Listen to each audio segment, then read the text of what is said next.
Good morning, everyone. Thank you for being patient. We had some technical difficulties this morning. Today is Monday, June 5th at 9:03. The regularly scheduled town council meeting at Diamond Head Beach Resort. All council members are present. Town attorney, town clerk, and interim sitting town manager Jason Freeman. If you please rise for the invocation, followed by the Pledge of Allegiance.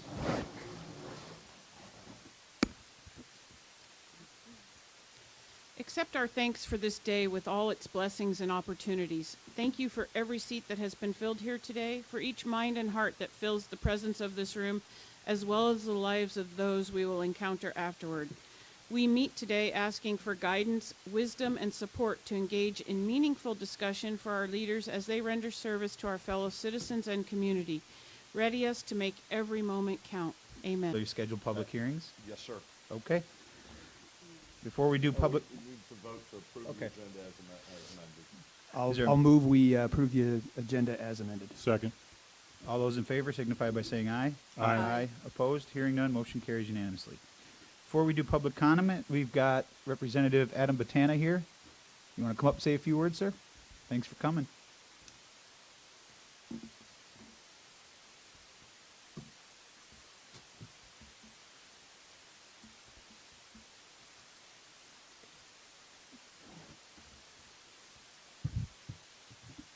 Is there a light on this thing? No. Okay.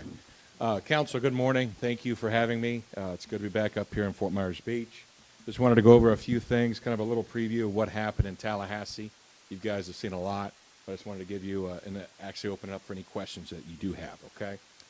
Appropriations this year, along with I have to recognize Julie Inman, my legislative aide, great girl, and my right hand up there, a lot of you know her. She worked a lot with you. So this year with Hurricane Ian, there's been a lot of issues, obviously. Appropriations were a big thing on our forefront. We put in, our office put in over $300 million in appropriations for all of our district. Now, District 80 encompasses from Immokalee Road in Collier County all the way up to Boca Grande. That encompasses also Estero, Bonita, Fort Myers Beach, Sanibel, Pine Island, and Boca Grande. So with that, there's a pot of money that's been set aside, $350 million, which will be ran by Kevin Guthrie from DEM, and you gotta know you guys are all familiar with him pretty well. He's been here day two pretty much. Of that pot, there's $117 million that we can pull out of that pot for appropriations for this area, which includes Turtle Lights, Town Hall, fire stations, everything along those lines. Now that has come through the state, and DEM is going to be pushing that. Now this is the same procedure that happened in Bay County, so it's just kind of going up from there to kind of they've done this process, and I totally have full confidence that Kevin Guthrie is going to do us right on that situation. Adam, before you move on real quick, Yeah. when you say this area, do you mean your district Our or district, just yeah. the town of Fort Myers Beach? So No, this our district. Okay. So this district in there. So that's Adam, Yeah. just for continued clarification, first of all, thank Sure. you for all your kind assistance. You've been great through all of this. So just for folks who might be listening, the 350, is that for Southwest Florida or for the entire state of Florida impacted So by that hurricanes? that pot. Thanks for great question. So that pot is for the Hurricane Ian and Nicole recovery. So Volusia County dealt with a lot of beach. There's nothing like this that we see right here, but they did deal with some collapsed houses. Beach renourishment was an issue. They had some road failures. So that pot, and again, folks, this is money that's here right now. This money, as soon as the governor signs a budget, of course, there might be some changes. But that will be available July 1. That's money that's here for us today. So this is the first step. We'll be in session in September. Again, we'll be in committee week, so we'll be going back again with open hands, and luckily with our great legislature, our great governor, that we will be refunded again. So funded again, obviously. And again, Adam, just again to further clarify, the $117 million, which is great, appreciate it very much. Is that would you define that as a group of legislative districts, or is it more Lee County? Is it more Collier County, or how does it work? No, that $117 million is in my district. That's $117 million for your district alone. Yes. That's great. Thank you. So that's out of the appropriations that we put in. That's what we can draw out of there. Okay. Can I just yeah, say, go as a former legislator, that's tremendous. So we're very thankful for your hard work on that. No problem. And it's a team effort. You know, guys, you came up here. We've had a great relationship with all our legislators in the area that have done awesome. You know, we've worked with the county, we've worked with the city, we worked with everybody coming up there. But there's a little bit more to it too. So we also got 76 million for infrastructure. So that'd be 51 million for the Sanibel Causeway, 6 million for Big Hickory, the stuff along Estero Boulevard.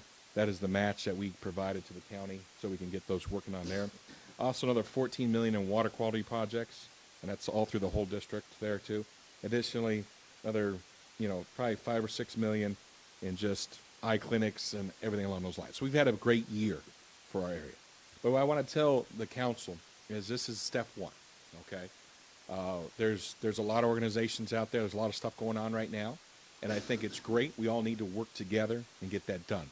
The reason we have this, and other people's like, well, why didn't we just get 25 million for Fort Myers Beach Town Hall? Well, because number one, we can't spend 25 million in 1 year. We're going to take a chunk of that, and we're going to come back next year and go again and go again. So we'll keep it going like that. And that's why I have faith in our DEM with Kevin Guthrie, that he's going to do it the right way, because we do have another pot of money that's coming out there with Resilient Lee, where that's come through the Fed. So that's a 1.1 billion. Okay, but that's going to be a couple years from now, because that takes a process to get through that. Just saying, those are all pots of money that are going to come down here, and we're going to make sure that everything gets spent the right way, because obviously the state does not want to be on a dime if the Fed's going to pay it. So we're going to have a constant, and the thing is, communication's key, and you guys do a great job of it. These are things that you guys do. You come, you call me.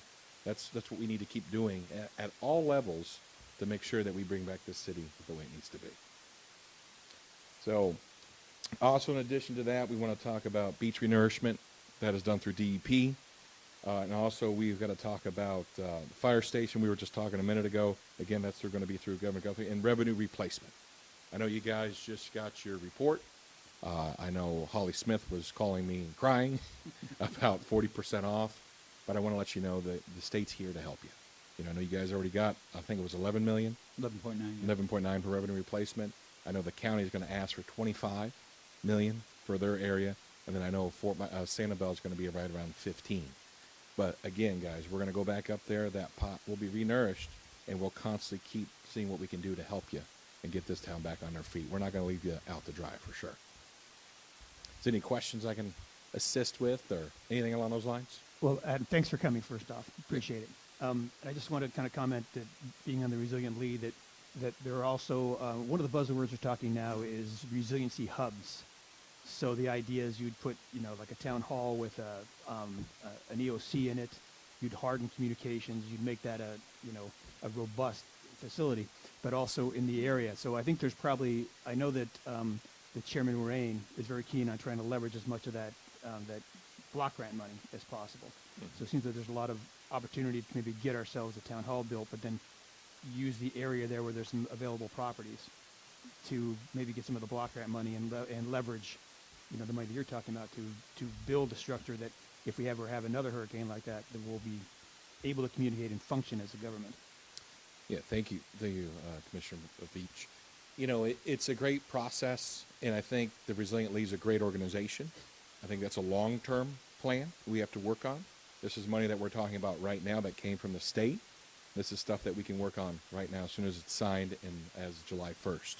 So we've got an email from Kevin Guthrie and Luke Strickland. We forwarded it to you. I think I forwarded it to Chris Holly, to the new city manager. Wherever he is. He's out of country. Oh, well, go figure. But Part-timer. all right, come on. I thought we got over this, guys. But I did talk to Chris Holly, and he's been a big help. So there's some meetings set up. So just kind of editorials that go through the process, how you apply for it, it goes through the issue and comes out through there. But I have to say, guys, the governor was here day 2. And the state legislature is going to support you, and we'll get you back here. We've had tons of representatives here on the ground. I know we had Dan out and Jim a couple times with a bunch of freshmen. We had the whole sophomore class here and a bunch of juniors too. So it's like high school, but it's like a field trip. But everybody's coming out here, and we all know we need the help. So, but just wanted to clarify a couple things. The money that's coming now, the money's going to come later. And again, this is round 1. You know, we'll go back up there next year, and we'll go back up there the year after and the year after. You know, I know being up in the legislature, they're still asking money for Hurricane Michael in Bay County. So there's still things. So we need to hit it hot right now, but as the years progress, you know, it'll be a little bit tougher to sell it. But we'll get you done. So, any other questions? Sure. If I could, Yeah. a couple things. Number one, I'll just say it again, and I said this a few months ago when you did it, but the fact that you and how you rallied your colleagues to come down here right after the storm was really, I think, unprecedented. I've never seen whole classes of representatives come and visit an area altogether and have the collegiality that you helped We foster. do it right in Florida there. Yeah, and it was very impressive, and they were impressed by visiting. And I know the mayor did a great job of working with you and your team out in Tallahassee, and it was just a tremendous to watch that effort and that partnership. So I thank you for that. Just as we just think about the 117 million going forward, again, assuming the budget gets signed on July 1st and it stays the same. It'll go through DEM and through Kevin Guthrie, who's been great to work with. Will you kind of have some influence into that? In other words, will you be a partner in that process as we set our priorities and kind of work as a kind of a liaison with DEM, or how will that work procedurally, or what would you recommend for us? Thank you for the question. No, we will be our office will be very involved with everything that happens with DEM. Kevin Guthrie's always been the first phone call away. He's always right there, and he knows the needs. You know, I think he still has some employees. I don't know if they do or not on the island, but we'll be involved 100%. You know, with this. You know, if it's Turtle Lights, which is a horrible name for an appropriation, but those are things that we are going to be involved in. I know that's on the forefront. We need to light up this community because that's important. You know, it's important to the whole town. But we will be involved every step of the way with anything going on. I want to say, you guys have my cell phone number. If there's any issues, call me. You know, if you have a problem, call me. You know, let me know what's going on or you have concerns. Again, there is a couple, I would say, they're going to kind of walk you through, I think, June 10th, there's a class, and June 15th, there's a class. There's a few of them that we've sent out. I'll be there. Julie will be there. You know, we'll all be there and just kind of go through the process. You know, this is the first time that Department of Emergency Management is going through this. So we're going to have to give them just a little bit, but it's pretty much pen and paper. This is what we got. This is how we apply and go from there. So, you know, I think it's smart because there's some politics that dealt with the $1.1 billion from HUD with our governor. So there's a little bit of politics that dealt with that. Unfortunately, we get dragged in the middle of it. But the state doesn't want to blow money that's going to be paid up by FEMA, you know, along that process. So we got to make sure that we, you know, look at every avenue to get refunded, obviously. And again, just for the folks who may be watching, give them a better sense of the Herculean effort that you've put forth. The 11.9, is that what it was? That's a bridge loan. Mm-hmm. The 117 million you're talking about are grants, which Yep. do not need to be paid back. Yep. That's pretty significant. I just thought that was worth emphasizing so folks can differentiate between the two. So Yeah. thanks again for being here this morning. Anything you guys ever need, just call me. You know, we try to keep it simple. Any other questions? Any other questions for Adam? Thanks for all you've done. I appreciate it. Good. It was good to see you guys over at Publix Yeah, on the way up enjoy there the this sub. morning. A little early for pub subs, but it was all right. But Yet you were the first in line. we're cuddly. What can I say, Dan? We're cuddly. The chicken Puffy. wasn't available yet. But it's good to see, guys. I have to say, I'm just really proud of our whole district, how everybody's pulled together and really built back. I mean, before the storm, we had a relationship, and after the storm, we've hung out and, you know, really gotten closer and closer. And it's key, guys. And the thing is, I always tell everybody is just be involved and get communication's key. If you got any problem, we really need to put all egos to the side and just work on what's good for our area. And it's tough in politics sometimes. I mean, Jim, you can understand that. But we just need to take care of what's good for our area and get this rebuilt. Fort Myers Beach is going to look better and better and Sanibel and everywhere else. So we'll be making our rounds this month. So if you need anything, please let me know. All right. Thanks, Adam. And thanks you. for all the help you gave me up in Tallahassee, being the first time ever being up there and walking those halls. It is a little daunting, but to see how relaxed you and your colleagues are when you're up there, it's like talking to your friends. It's not, and they were very, very supportive. So appreciate you guys welcoming me up there in being the face, I guess, if you will, of the community to tell our story. And Don't worry, you'll be back again. We'll have you up there. Yeah, you guys are gonna Invite- start locking the doors every time I show up. We invite all of you to come up and take a Yeah, look at it. so. It's definitely an experience. Thanks, Thank you. Adam. Appreciate it. Thanks, Julie. Now we'll open it up for public comment. Madam Clerk. First up is Linda Miller, and after Ms. Miller will be Mary Rose Spoletta. I'm so glad to be back. Pull that down. I'm so glad to be back, and I'm so glad to see you guys. And I applaud you for all the work you've done. It's just amazing how fast every week we see improvements, and I just can't thank you all enough for all the hard work you do behind the scenes. So, to everyone who doesn't know, I'm Linda Miller. I ran the farmers markets since 2015 down here at Beach Baptist, and then later at Santini Plaza. And we were able to double those markets and do 2 days a week at each location.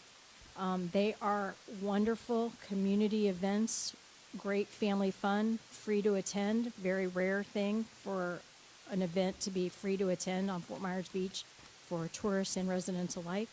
About 70% of our customers were bikers, walkers. They just walked to the market. It wasn't a huge traffic problem. But I'm here today ask your support for a farmer's market under the bridge. And what I'd like you to know is that the first market in this area was in 1934. There was a market. That's the article in front of you. But there was a market on 3rd Street going back as far as 1934. Then under the bridge market existed from 2000 to 2015. So for 15 years, the market under the bridge existed until it got moved to Bay Oaks, where it lacked advertising and it lacked visibility. And it just disintegrated in that one quick 3 months or whatever that it was moved to Bay Oaks. So what we're asking is, since we don't have any foreseeable future for Beach Baptist Farmers Market, we're asking if you would approve a farmers market back under the bridge. And we really think that this would be a great community event. For the last 8 years, we have been asked over and over from the north end of the island, why can't you have a farmers market on the north end of the island? And when we build back Fort Myers Beach, we'll probably have the same segregation that we did before, which was north people don't like to travel mid-island people don't like to travel to South Island, and so they have always wanted a farmer's market for the past 8 years back under the bridge. So just asking you for that. A little tidbit too is that not only are we a great community event, but we are one of those events that when people are planning their vacation to come down, they look for things to do. And we had at Beach Baptist and Santini markets, we had 60,000 Google views per month. Now, even though we haven't even been in operation for a year, we still have about 15,000 Google views per month.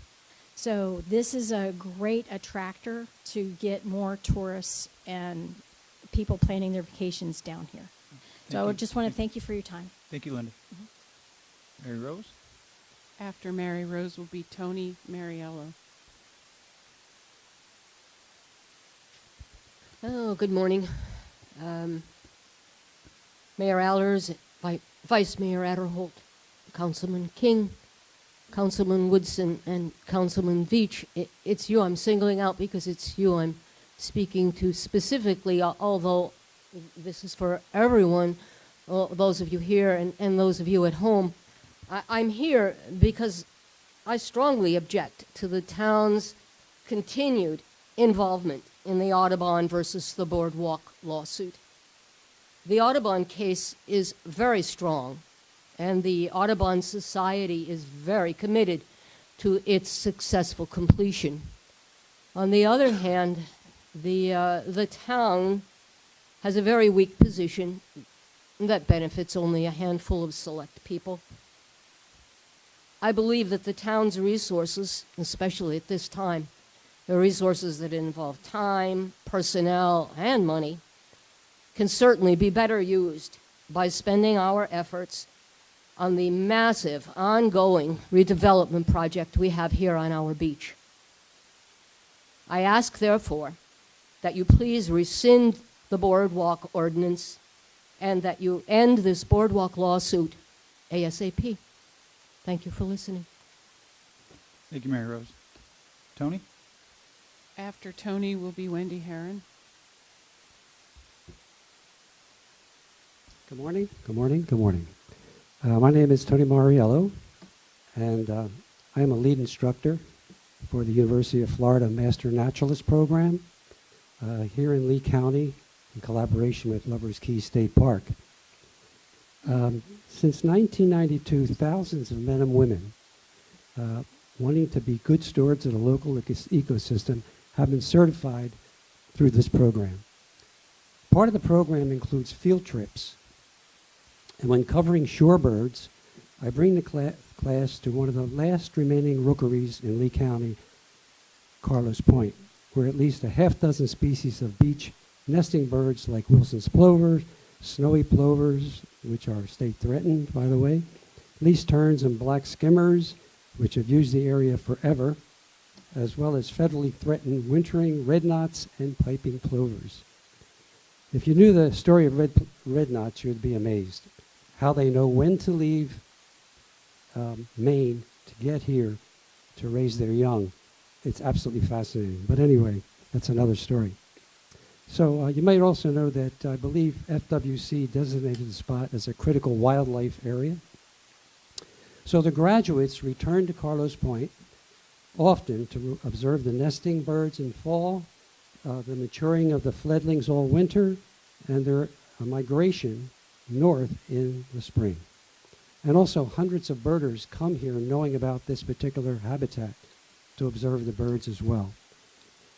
If this private boardwalk that was approved is constructed, I don't believe I could rationally explain how this project was approved by the council. So I urge you to reconsider that decision. Thank you. Do you have any questions? No, we don't take any questions, but appreciate it. Thank you.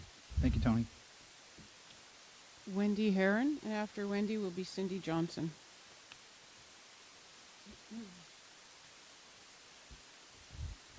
Good morning, everybody. I'm here because I obviously object to this bridge. It's not a walkover, it's a bridge. You might want to try speaking into the mic. It's a bridge, not a walkover. 300 feet long. I don't think that's a walkover. That's a bridge.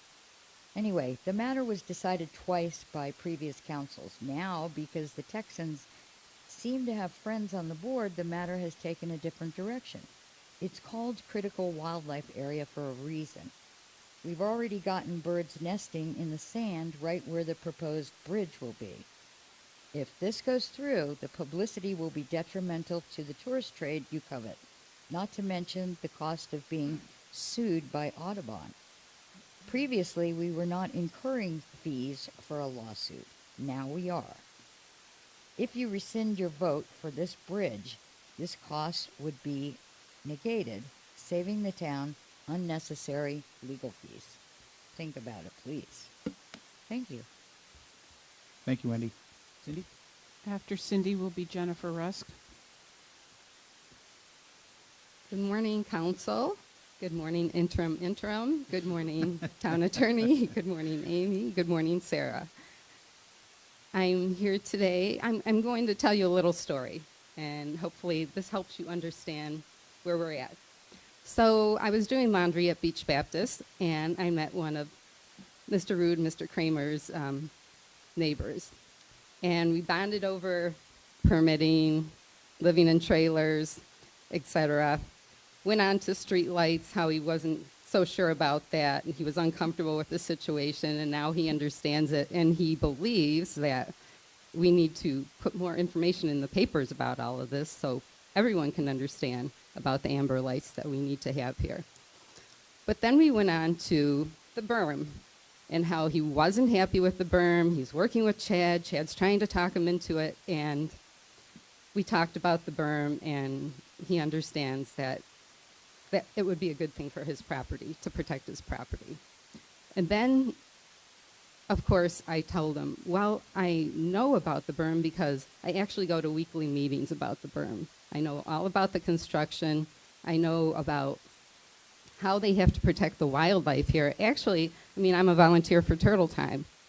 And he said, the FWC should not be roping off areas for birds on my private property. He said, I've been contacting the state. I'm very upset about this. I said, well, let's talk about that a little bit. Do you understand that the FWC, with this berm project, they have to rope off every area that there's a a bird nest, and it has to be 300 feet. The radius is 300 feet. That means a 600-foot diameter, and that's to protect one bird nest. And he thought about it, and I said, so they have to do that, just like we have to stake the turtle nest because we can't have people walking over the turtle nest. And would you be objectionable if I put a turtle nest, if I staked out a turtle nest on your property? No. So then I said, now that you know this, how do you feel about that? He said, I think that the town needs to educate its residents on how we are to protect our birds and why we are doing this. So I'm asking you today to please, hopefully, Jenny, get some more information out there so we're not surprising people because birds nesting season is far from over right now. And it's interesting that I've known all along about the birds. I learned all that this year. And our construction crew knows all about how we have to protect the bird, but our general public does not, and you probably didn't know that either.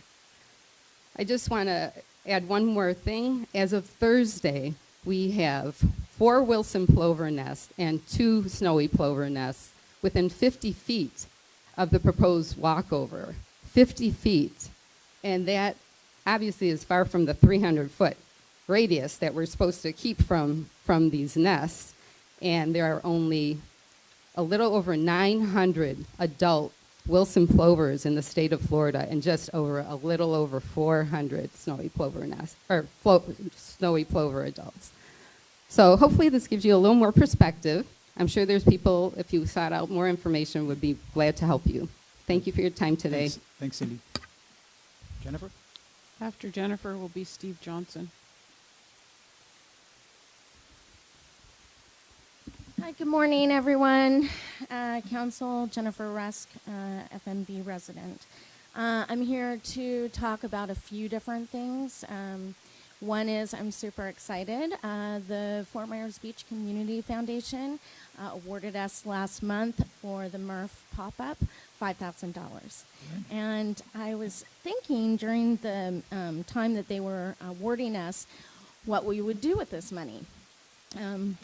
And after I got up and was given the check, Jeff got up. And he's a new, congratulations, Jeff, wherever you are.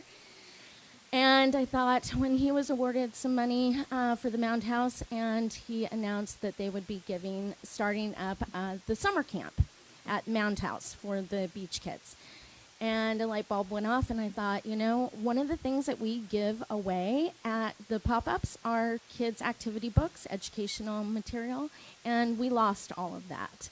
So I thought, well, maybe this is what we can do. We can get the kids, the beach kids, to do something and collaborate with Jeff and the Mound House and the beach summer camp and get the kids to write about what they've learned during their summer camp, what they've learned on their beach outings, and also give them a sense of pride.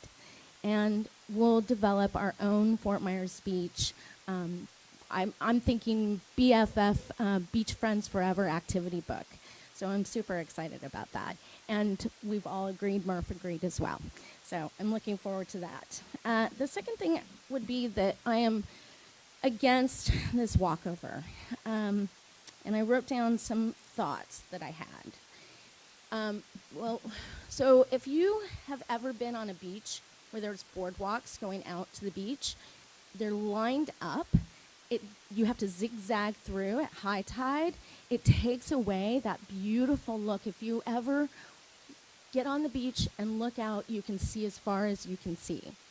And I really think it will ruin our beach because you've opened a can of worms. Once you allow one person to have a beach boardwalk, not a walkover, but it's a boardwalk, once you allow one person, you're going to have to allow everyone, and everyone will want one. So I was also disappointed at the last, one of the previous council meetings when one of you council members had brought up how to push through this permit. I was super disappointed in this because your constituents, many business owners, homeowners, are still waiting on their permits. I think it's irresponsible to be worried about someone's boardwalk when there's so many of us right now trying to get back into our homes and businesses.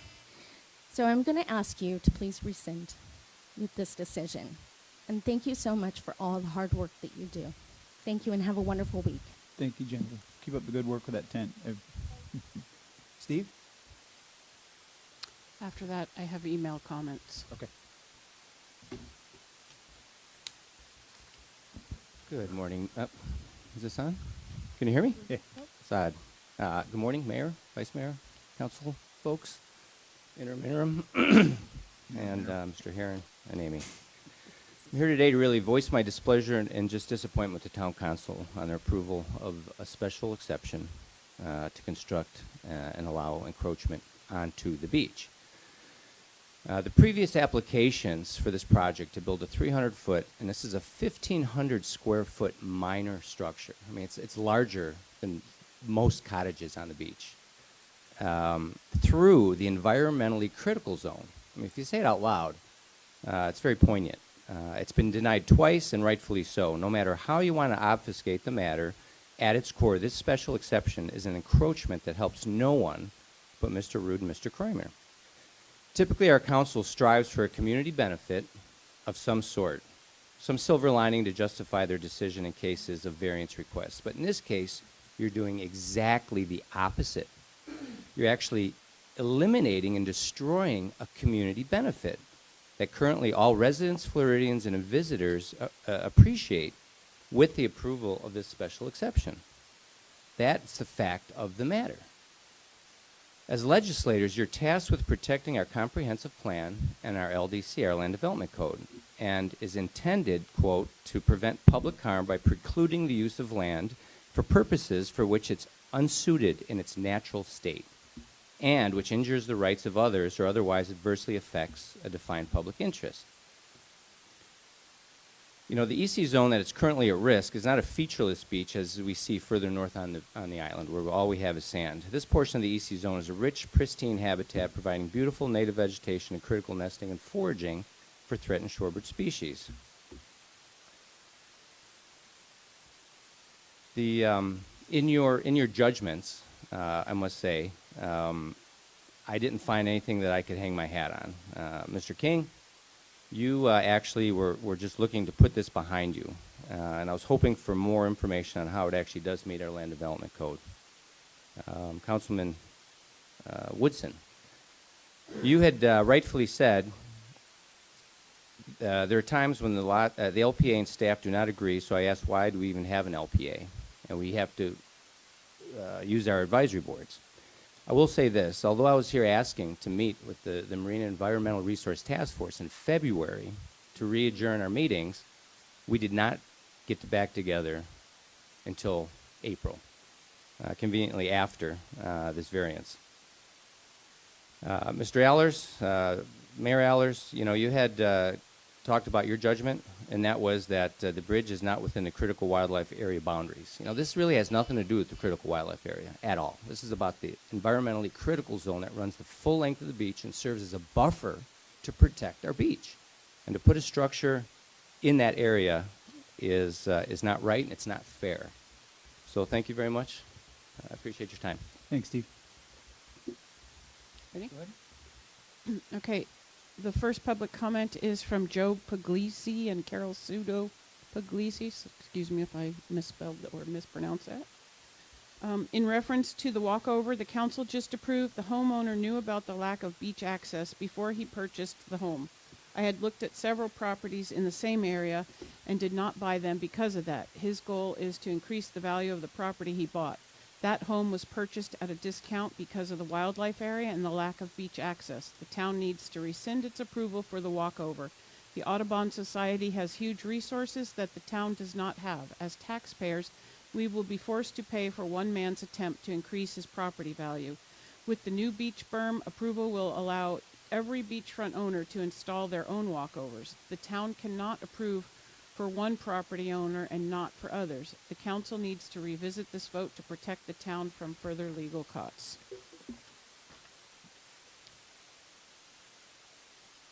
The next one is from Penny Jarrett. Just as a reminder, it's awfully long. I'll set the timer for 3 minutes and stop at 3. You're gonna gong yourself. I'm going to gong myself.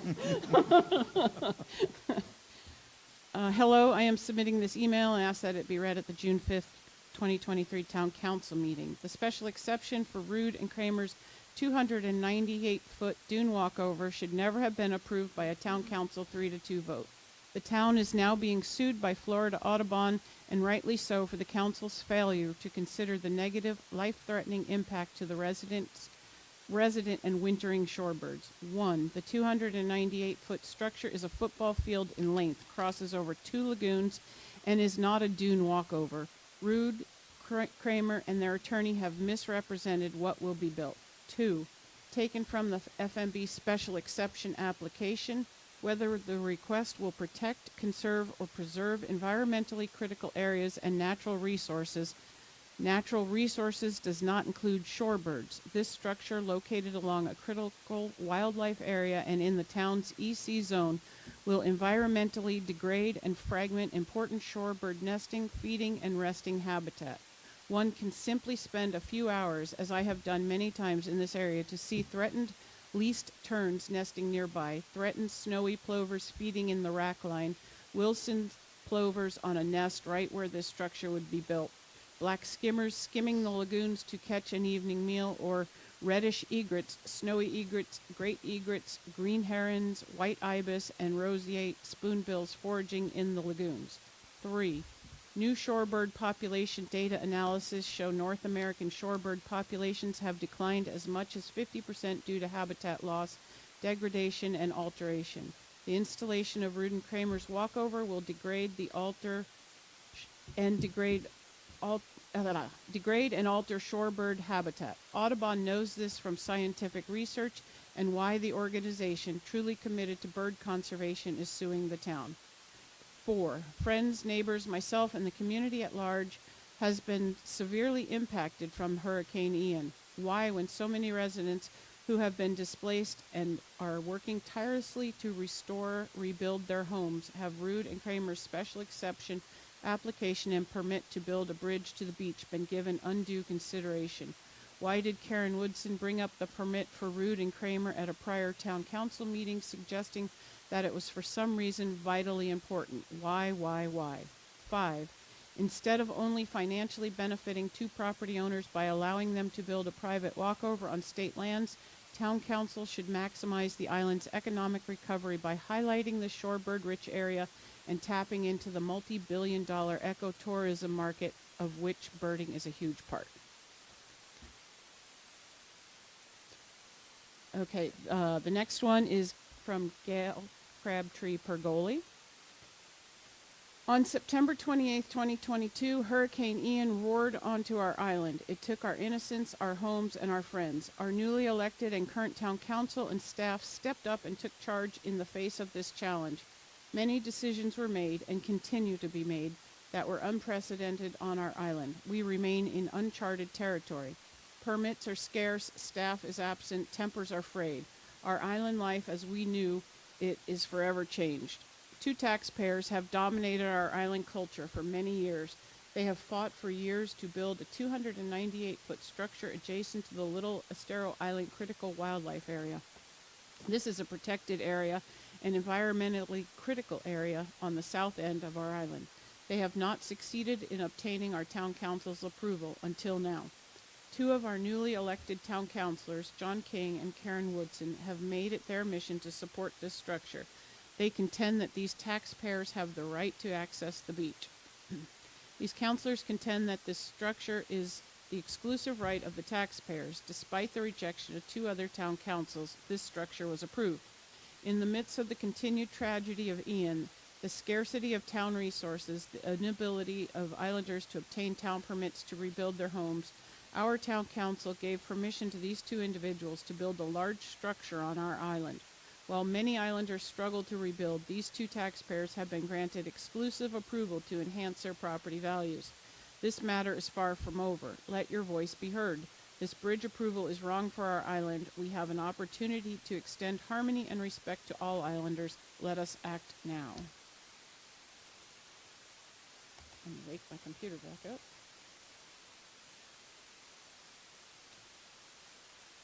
The next email is from Gloria Abramoff.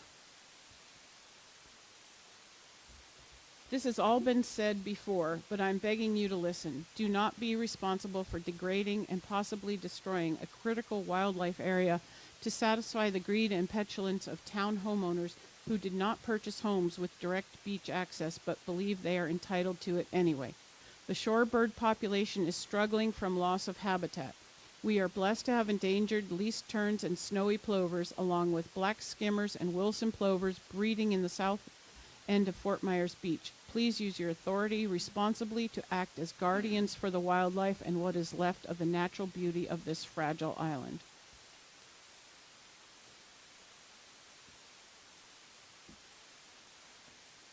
The next one is from Leslie Frick.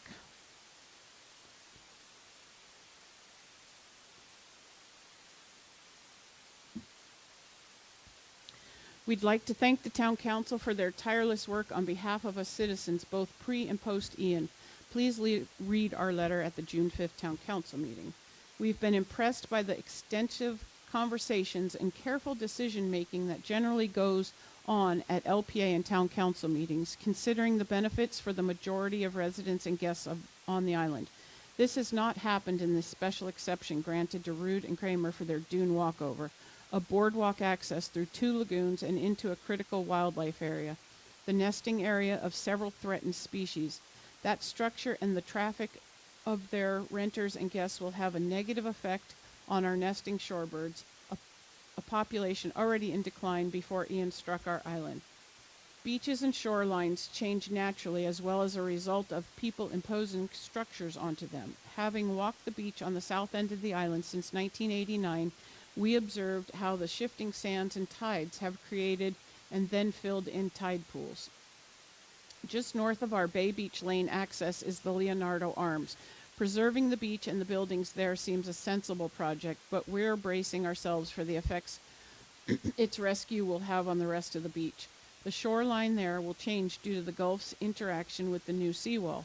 Will that seawall serve to partition the beach and curb the walks of our community? One of the most wonderful features of our barrier island has been the opportunity to walk the entire beach without interruption. As with the Leonardo Arms seawall, the proposed lagoon walkover would alter this. Considering the way that southern shoreline has shifted over the last several years, it is not at all inconceivable that the boardwalk into the critical wildlife area will similarly partition the beach it seeks to access. At the very least, the structure will alter both the lagoons and the critical wildlife area it targets. Although the council has devoted itself to the preservation of the richness that is Fort Myers Beach, it's sad that their approval of the boardwalk deliberately imposes a threat to the wildlife our beach supports. The council's decision favored by moneyed interests by inviting them to move right out into the natural resource that is the beach. The council chose to support the real estate investors at the expense of the environment that attracted those investors in the first place. Today, the council has another chance to do the right thing for nature. Please reconsider allowing their infringement on an area that has long provided for the birds.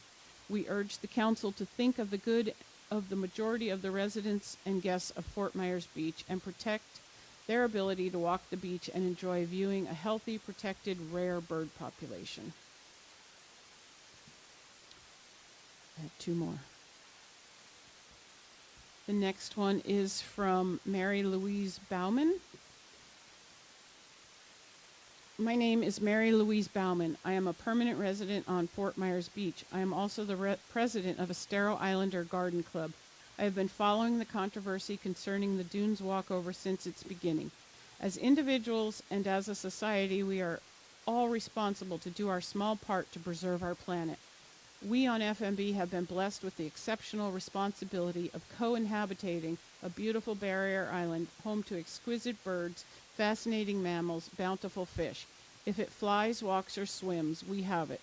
The area where the walkover is designated to be built has been a nature preserve for years and should remain so. To disrupt that area in order that a few houses have a closer access to the beach is putting the convenience of a few over the needs and responsibilities of all. Ian has changed the beach and the mangroves and the lagoons. Ian has changed a lot about FMB, but not the fact that we take our environmental responsibilities seriously. We will never be recovered until the birds are back, the fish are plentiful, and the natural Florida landscape has grown back and gone wild. I applaud the Audubon Society for taking a firm stand and encourage the council to oppose this also. Florida is famous for its open public beaches, and FMB has the best beach in Florida. Let us not set a precedent by allow this footbridge across the mangroves and the dunes of our beach. Thank you, Mary Louise Bauman.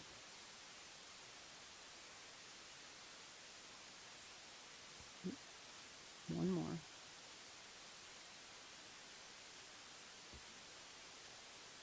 This one is from Susan Patton. I am Susan Patton from Bay Beach Lane. I would like to talk today from a bigger viewpoint than just one person or one group.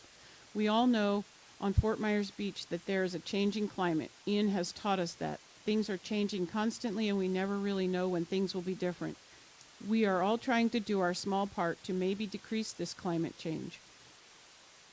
For instance, we are all recycling. I know that in my own household, my husband is very keenly aware of recycling. We even have to take the empty toilet paper roll instead of just throwing it in the bucket beside the toilet. No, we have to put it in the recycling bin. It is very easy for me to buy a plastic gallon of milk cheaper, but I have chosen to do my little part by buying 2 half-gallons in the wax-covered paper cartons. This is just my little part of doing something for climate change. At EBIA, we are trying to, after the hurricane, to plant with environmentally friendly plants. It would be much easier and cheaper just to throw grass down, but we are really thinking about the environment, how we can encourage the birds and the bees and other wildlife so that the circle of life hopefully will be continued for the next generation. Climate change is a huge issue, and it becomes overwhelming if you think of it as a whole. We can only do our little part, but with each person doing their little part, we can achieve success.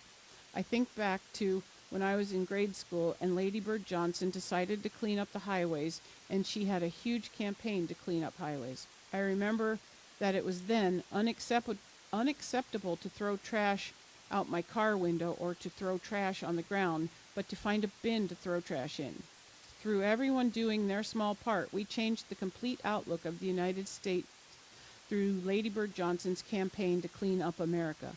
I believe that the world can change the climate if we all just do our little part. Today, I think about my family that we're talking about today. I think about how lucky they are sitting on their back porch or deck. Please think of yourself sitting on that deck right now with your beer, Prosecco, wine, or whatever you like to drink on a hot day.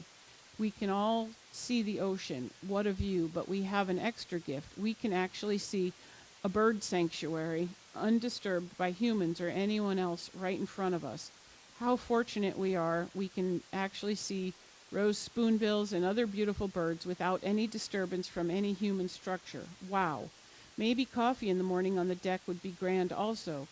What a gift what a gift what they have been giving. A blessing that very few people in Southwest Florida have. Bird sanctuaries on the beach are very few. By this family just giving a small part for climate change, they are giving the world a huge benefit to climate change. The birds and the bees will complete or continue their circle of life for the next generation. I know this is a lot to ask, but the payback is immense. Yeah, could you wrap it up, Amy? I was done. I had one more line. That's all I have. That's all you have? Yeah. Anyone else choose to speak in public comment that didn't put in a card? Seeing no one, we'll close public comment. Local achievements and recognitions. Vice Mayor Adderholt, Nothing this morning, Mr. Mayor. Thank you. Councilor Veach. Yeah, I'd like to just thank Adam for coming out here and talking to us and the support of all the legislators. It's been vital, and it will continue to be. So thanks for coming out, and thanks for keeping us in your thoughts, prayers, and budget. And not necessarily in that order. Councilor Woodson. Yeah, I just want to comment on the continued reopening of different businesses on the beach. I just saw that the pool just opened up at the Pink Shell. Yucatan opened their regular restaurant, not just outside on the deck and that type of thing. And I know there's going to be more changes, but I just applaud everyone who keeps working so hard to get the beach back. Thank you. Councilor King. I'd like to recognize and congratulate Don Hanyo on his retirement after 20-plus years working for the town of Fort Myers Beach. It was a pleasure to meet him last week, as well as several other town employees, and I got the opportunity to thank Don for his service to our town. So congratulations. Thank you, sir. You stole the words right out of my mouth. Happy retirement, Don. Next, we have a motion. Is there a motion to approve the minutes from the town council meeting of May 15th? So moved. Got a motion. Is there a second? I'll second with one edit. On page 2, John King said it was my birthday. I'm well past the age where I'm trying to accelerate my birthdays, so I think that was meant for maybe Councilman or Vice Mayor Adderholt. Duly noted. Do you want to restate it for the vice mayor? I think he was napping. It was not my birthday. I thought it was your birthday recently, and I think in the minutes it states John King is saying it was my birthday. Could have been Councilor Woodson. I think you and I are pretty close. I think I recognize both of you, but Well, happy early or belated birthday to everyone. We got a motion and a second. All those in favor signify by saying aye. Aye. Opposed? Hearing none. Motion carries unanimously. That brings us to our consent agenda. The first item was pulled by Councilor Veach, Farmers Market. Councilor Veach? Okay, yeah, I was looking at the proposal. I do, I enjoy having the farmers market. They're a good thing. I'm just kind of questioning under the bridge for a couple reasons. One is the parking revenue, but the other is that in the state of things now, I wonder if we could consider putting the farmers market in Times Square to bring people to Times Square. Right now, it's probably one time when that would work, when there's a lot of space that's not being used there, and make it more of an attraction for downtown instead of under the bridge. Well, I guess they would know probably best. I don't know how much revenue we're actually generating under the bridge. Is it anybody, Jason, would you have any of that? Probably not. I think we do have that information. I believe Danielle has that information. It's in the packet. I think what it said was the loss was going to be a little over $118,000 for the entire run. So I think it was 52 weeks. Yeah, I believe the base team put together an estimate. Let me confirm that number, though. It's on the blue sheet. And I don't want missed to. it. I don't know about the space and if it's something that Linda would consider, but right now it seems like making Times Square more of bringing an event to Times Square would be beneficial to our businesses. It would be a higher profile for the farmers market, and we wouldn't lose the parking revenue. The only issue I would have with that suggestion is Jason, as we're moving forward with doing the infrastructure, would this potentially then get in the way? I mean, I know they're going to be working.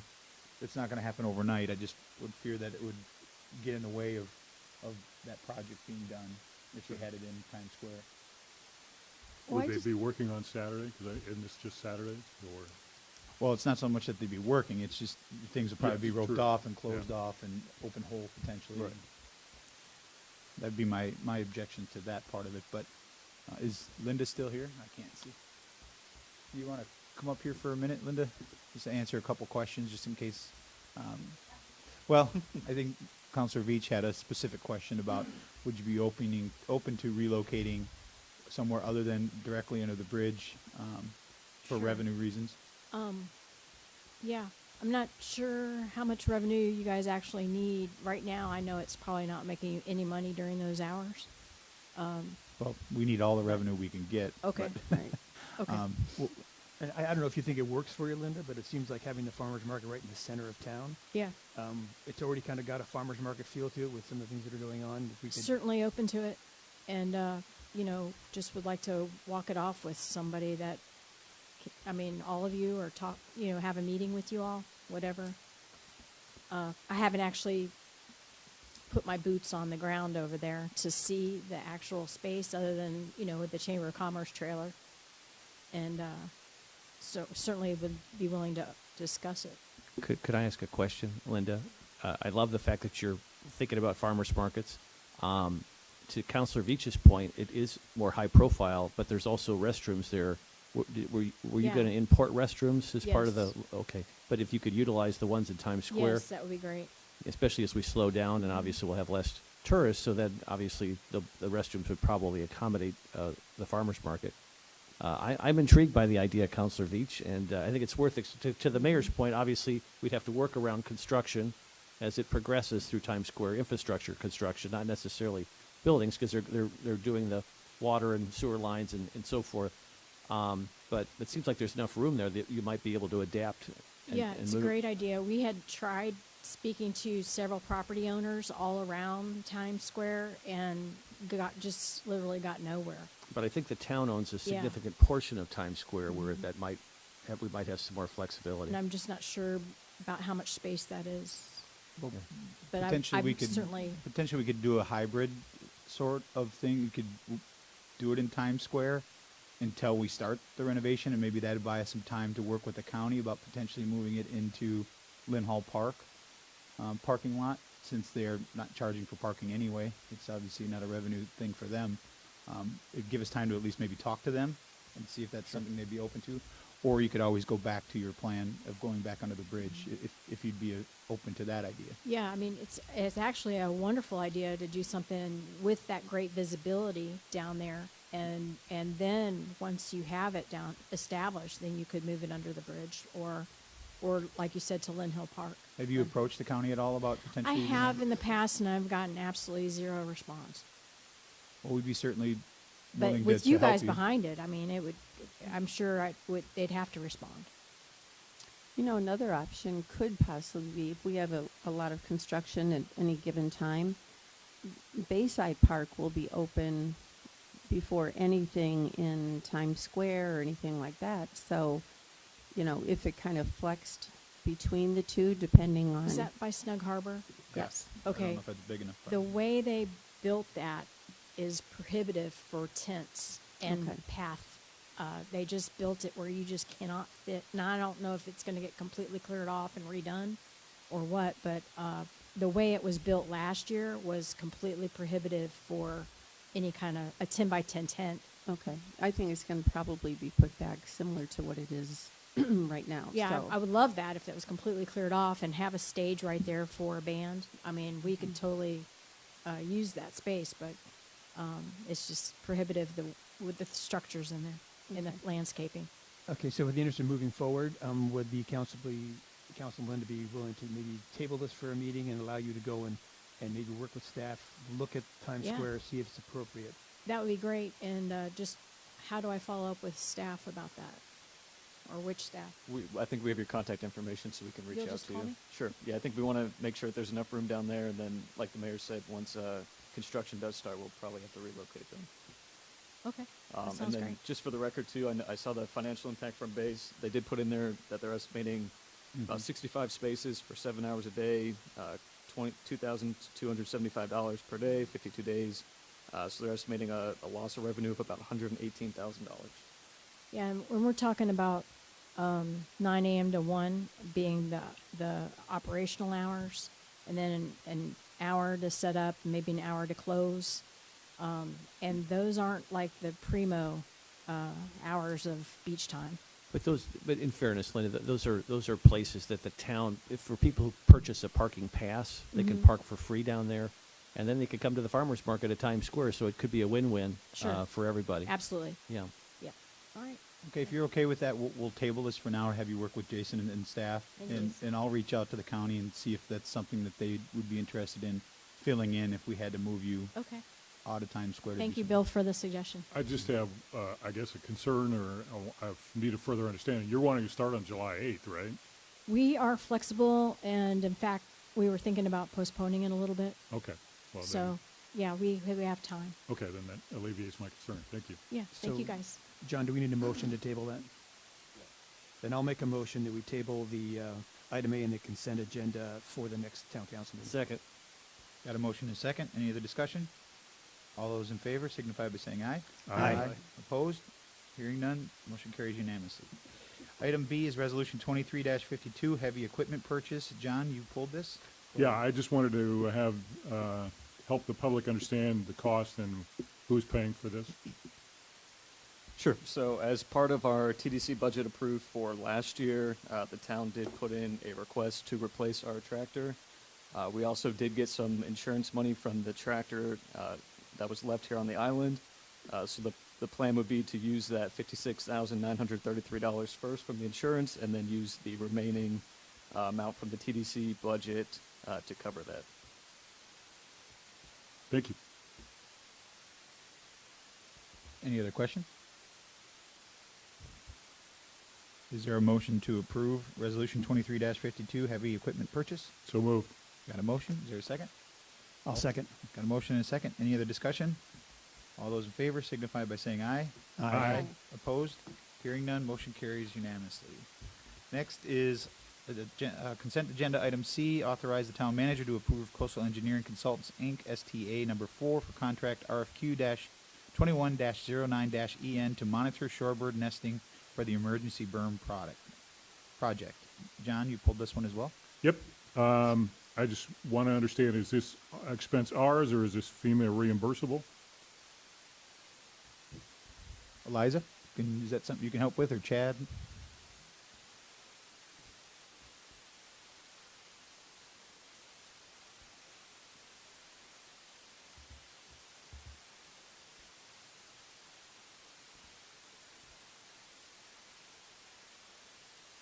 So that STA is specifically You gotta for identify the. yourself. Oh, For the record. Eliza Supriana. I work with Tidal Basin, supporting the town in the PA recovery. So that STA is specifically for monitoring of the beach berm, and that is reimbursable. We'll add it into the project and get reimbursed by that.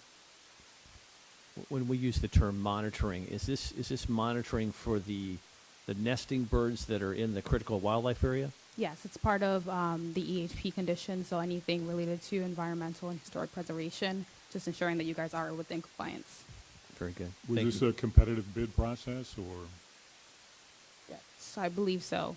Yes, Chad's nodding his head yes. I could hear it over here. Also, and I suppose Chad will have to address this, what experience does Coastal Engineering have as bird monitors? Thanks, Eliza. Hey, morning, Chad Schutz, environmental staff. So they are hiring FWC approved bird monitors, so they've been approved by FWC. All right. Thank you. And to your question, they're monitoring the berm alignment, not necessarily CWA. There's no berm in the CWA.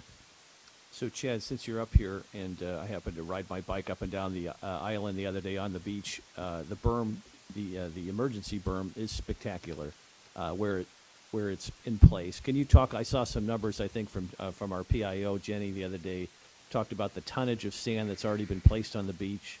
Would you just run through it, give everybody a little update on how? I think we've had some pretty dramatic progress on the emergency berm. Do you want to talk a little bit about it? Tell the story. Sure. So about 116,000 of the 124,000 tons has come to the island. That might still be in the staging area or out on the beach. Most of it is out on the beach. 15,000 linear shoreline feet of the approximately 20,000 of the entire project has been placed. We are having some delays associated with the shorebirds and the nesting, so we're putting that on pause down there until shorebird nesting activity's done. And just to clarify, this was financed through federal funds, is that correct? This particular phase of the renourishment? The emergency berm is financed via FEMA, yes, sir. And that's a $7 million allocation, roughly? More or less, yes, sir. And then the areas that have not received the emergency berm, I know it's not directly related to the CWA, but many of those areas are in the CWA. We're reserving the right for those who want it to install that berm after the nesting birds are done, correct? Yes, sir. We're going to work with our partners at the Department of Emergency Management and FEMA to get that, suspension or extension of the contract approved so that we can still have those funds available to build it down there. And this berm, the emergency berm, for those who haven't been out to the beach, runs almost contiguously certainly from Newton Park almost down to Lani Kai, and you have literally a wall. It's not a wall, but it's a mound of sand. Not only has it been helpful for the turtles, but obviously if we have a storm surge, a modest one, as we enter hurricane season, this could have a huge protective benefit to the island. Is that fair? Do you want to talk a little bit about that? Yeah, even during this last full moon, high tide, I think you're seeing that berm's providing lateral access without getting your feet wet. So it's definitely going to provide some shoreline protection. Well, your animation this morning, Chad, is overwhelming. I thought you were more enthusiastic about the project. Yeah. I'm very enthusiastic about it. So I think they've done a great job. I think when I ran into you on the shoreline, the head of the company who was doing the stand was there as well, and I thought it looked tremendous. And Forgot my coffee this morning. Yeah. Very good. Thank you. Yes, sir. Counselor King, you have any other questions? I'll move to approve. I got a motion. Is there a second? Second. Got a motion and a second. Any other discussion? Hearing none. All those in favor signify by saying aye. Aye. Aye. Opposed? Hearing none. Motion carries unanimously. Next, we have item D, RFQ-20-22-AD, STA number 8. That was pulled by Counselor Woodson. Yeah, I just want to understand, and I think Andy might have more information on this, about the actual positions that are involved, and if we need all of those folks, if we need to reprioritize, that type of thing. But I know Andy would have more involvement in this, and I would just like for him to be here. So to move it to the next, the next meeting when our town manager is here. My understanding is this is still contract basis, so we use them as we need them. So it isn't like we have FTEs. No, I understand that, but it's the and I know Sarah is one, Jason Smalley, but I think there's some other people involved behind the scenes. Well, I think Jason Green and Sarah are the main from that, and they're kind of our senior planners, the high-end planners that do the presentations and work with the code change, which I think is a critical function right now. There's a lot of uncertainty there, and uncertainty really destroys progress. No, I absolutely agree on, Sarah and Jason Smalley. I just think there's Jason Green. Not Jason Smalley. I'm sorry.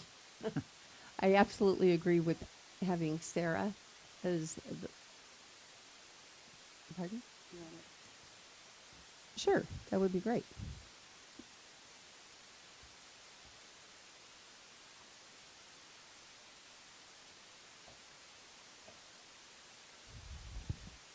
Good morning. Sorry. Sarah Probst, Community Development. So it's primarily Jason Green and myself that are handling some of the higher level projects. We also have a sort of a younger planner. She's not a beginner, but she receives the lower rate, and she is doing a lot of staff reports right now. So she's doing a lot of the behind the scenes background work, researching, and that way there's just enough staff to handle everything that's coming through right now. So we're not doing more than we need to. We're only taking on what's assigned. Okay. And she also handles some of the GIS work. So it was my understanding, and this goes back to when Keith was here, that Jason Green no longer comes to the meetings, but he's still doing work for us. I thought Jason Green was out of the mix completely. He still works. I mean, the contract is for Access Infrastructure. That's our company. It's me and Jason and one other planner. He assists. He answers questions. He's got a lot of background information, and he can handle some of the questions that if I'm too busy. He sort of just has a lot of background knowledge from the time that we've worked here in the past. He would be available to attend meetings and assist with staff reports and documenting. He does review staff reports as well as myself. He can attend, but he doesn't have to. And I'll just say, I've dealt with Jason Green a lot and Sarah, but I've talked to Jason a lot. He's very knowledgeable. He's been in the business for a while. He understands our codes. I think is a valuable asset to have going forward, particularly when we are where we are now, where we really have a lot of work to do in that area. Any other questions for Sarah? Thanks, Sarah. Thank you.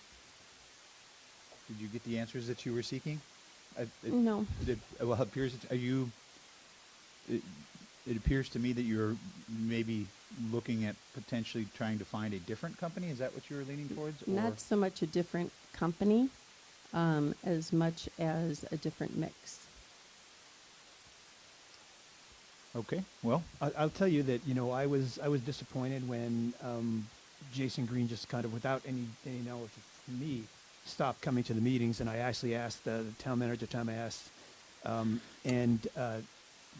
the after a while they came back and said that they felt that Jason Green had lost the confidence of the council due to the Eddie Rood Boardwalk project, which, as someone on council, the question never come to me. I think Jason Green's, I believe that we have our subject matter experts, and we have to listen to what they say because none of us are qualified to the level of these experts.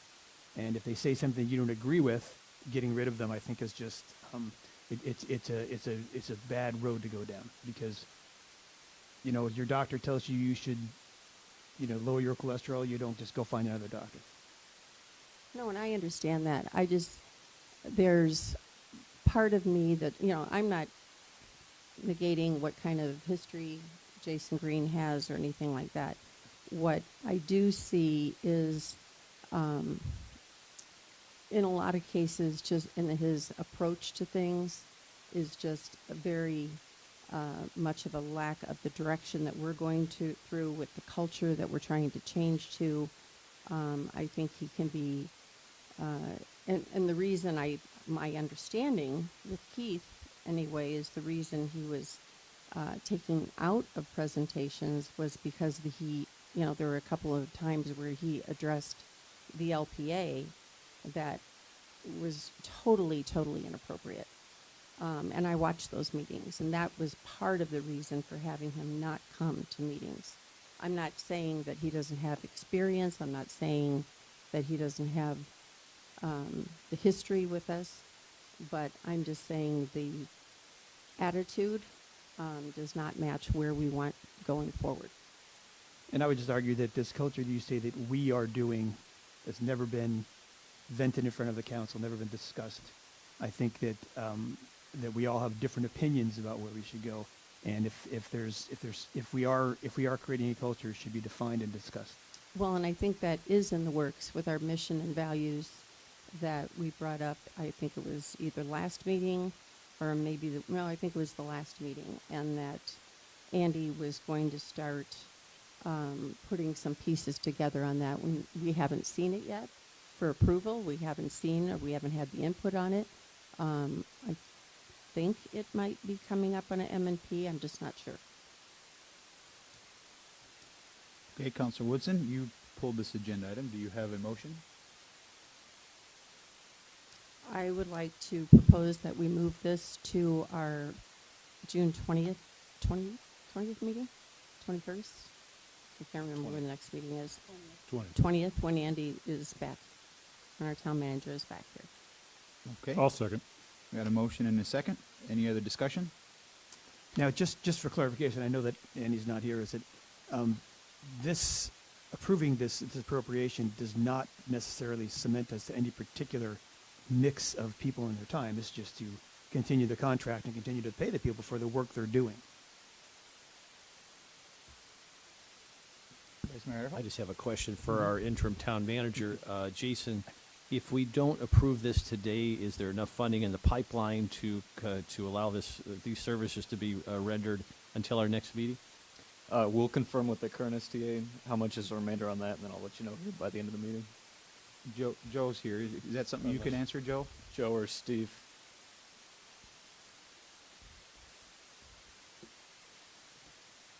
It can't be answered. Well, we certainly don't want them not getting paid. No. Yeah, we can check on what the remainder of that STA is. And Sarah, are you aware? No more. Okay, so but you want to just We're for the between a record. rock and a hard place here. Well, maybe, we've got a motion and a second, so we'll Can vote. we just? Yeah, go I ahead. think Sarah has the information that you're asking for.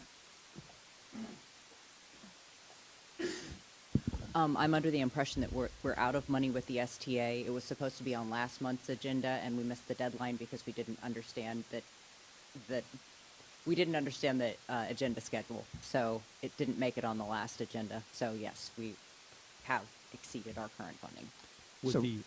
I'm sorry, I was just going to ask the author of the motion, would the author of the motion be open to an amendment to at least allow for the next 2 weeks to continue to pay the contract until we could make an executive decision on the contract itself?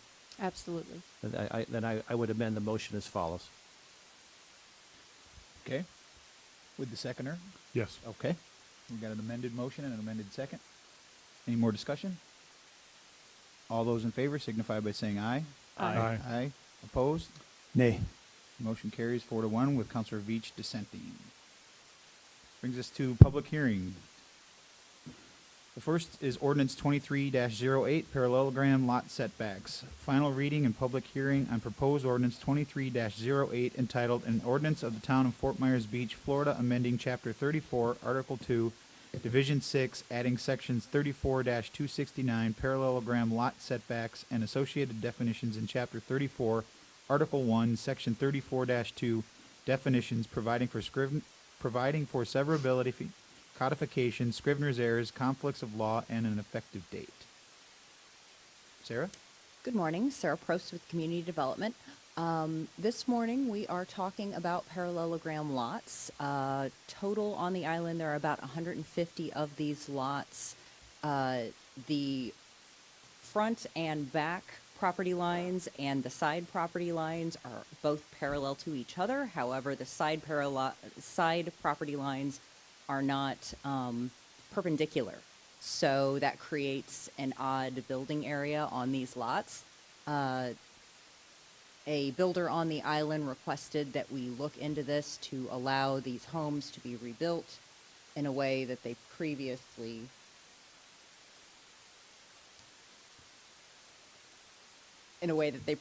were. See if I can figure this out. Oh, there we go. Okay. This is a diagram that shows kind of how these work and how the code change would allow the rectangular homes to be built on a non-rectangular lot. The new code would allow up to 8 feet encroachment in the front with one side and 8 feet of encroachment to the rear along one side, and that compensatory side would not be allowed to be built in. So they would be required to build rectangular homes. This would help a lot of property owners who are trying to build non-custom homes right now so that they can get back on the island. Along with this, we deleted 2 definitions because they were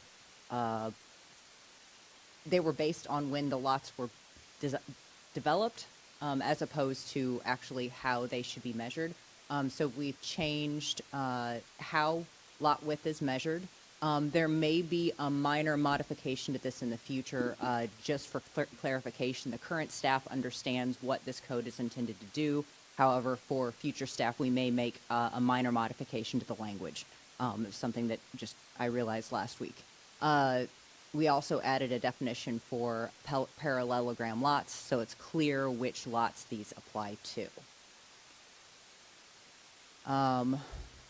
This new section is proposed right after administrative setback variances in the Land Development Code, and it would include this diagram so that it's easy for the user to understand how this ordinance applies to these specific types of lots. Basically, how it would work is the front setback, the 25 feet, and the rear setback, the 20 feet, would be measured from the midpoint of the lot to the midpoint of the house. And then the encroachment would be on either side of that. Can you just touch before you go on? Yes. The part you kind of forgot there, not to exceed 8 feet. Yes, yeah, sorry.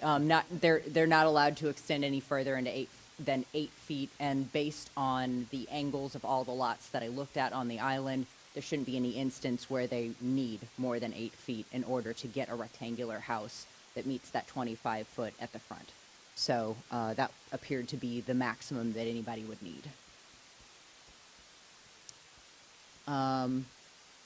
The proposed modification doesn't reduce the this is about the side setbacks, which we are going to touch on later. The side setbacks are not being affected by this code because we didn't want to apply a special side setback to this shape of lot. So a little bit later in the meeting, we're going to discuss side setbacks for lots less than 50 feet wide, but that is not included in this code section. Oh, and I apologize. This was the presentation for last time. You've already set a second hearing date, so today I just need you to let me know if you're comfortable with the language that's in your packet and if you have any questions, and then approve or deny or recommend changes. Thank you. Any questions for Sarah? Counselor Beach? Okay, Sarah, so this is really with this change, there's no really total net intrusion into the setbacks because you're further back in some places and you're further ahead in the other. It's Yes. just front and back, right? Yes. Any other questions for Sarah? I see Representative Safford here, but this did pass the LPA unanimously, correct? Yes. Thank you. Counselor King, anything? Nothing. Counselor Woodson? I'm good, thanks. Thanks, Sarah. Thank you. Mr. Mayor, Yes, sir. for the record, this is actually second and final reading, and therefore, in accordance with the code, and let you know that it's been properly advertised and properly before you. The clerk has that information. So this would be, if you vote to approve it, it would go into effect upon adoption. Okay, thank you. Do we want to do that for every single one, or Well, every single public hearing?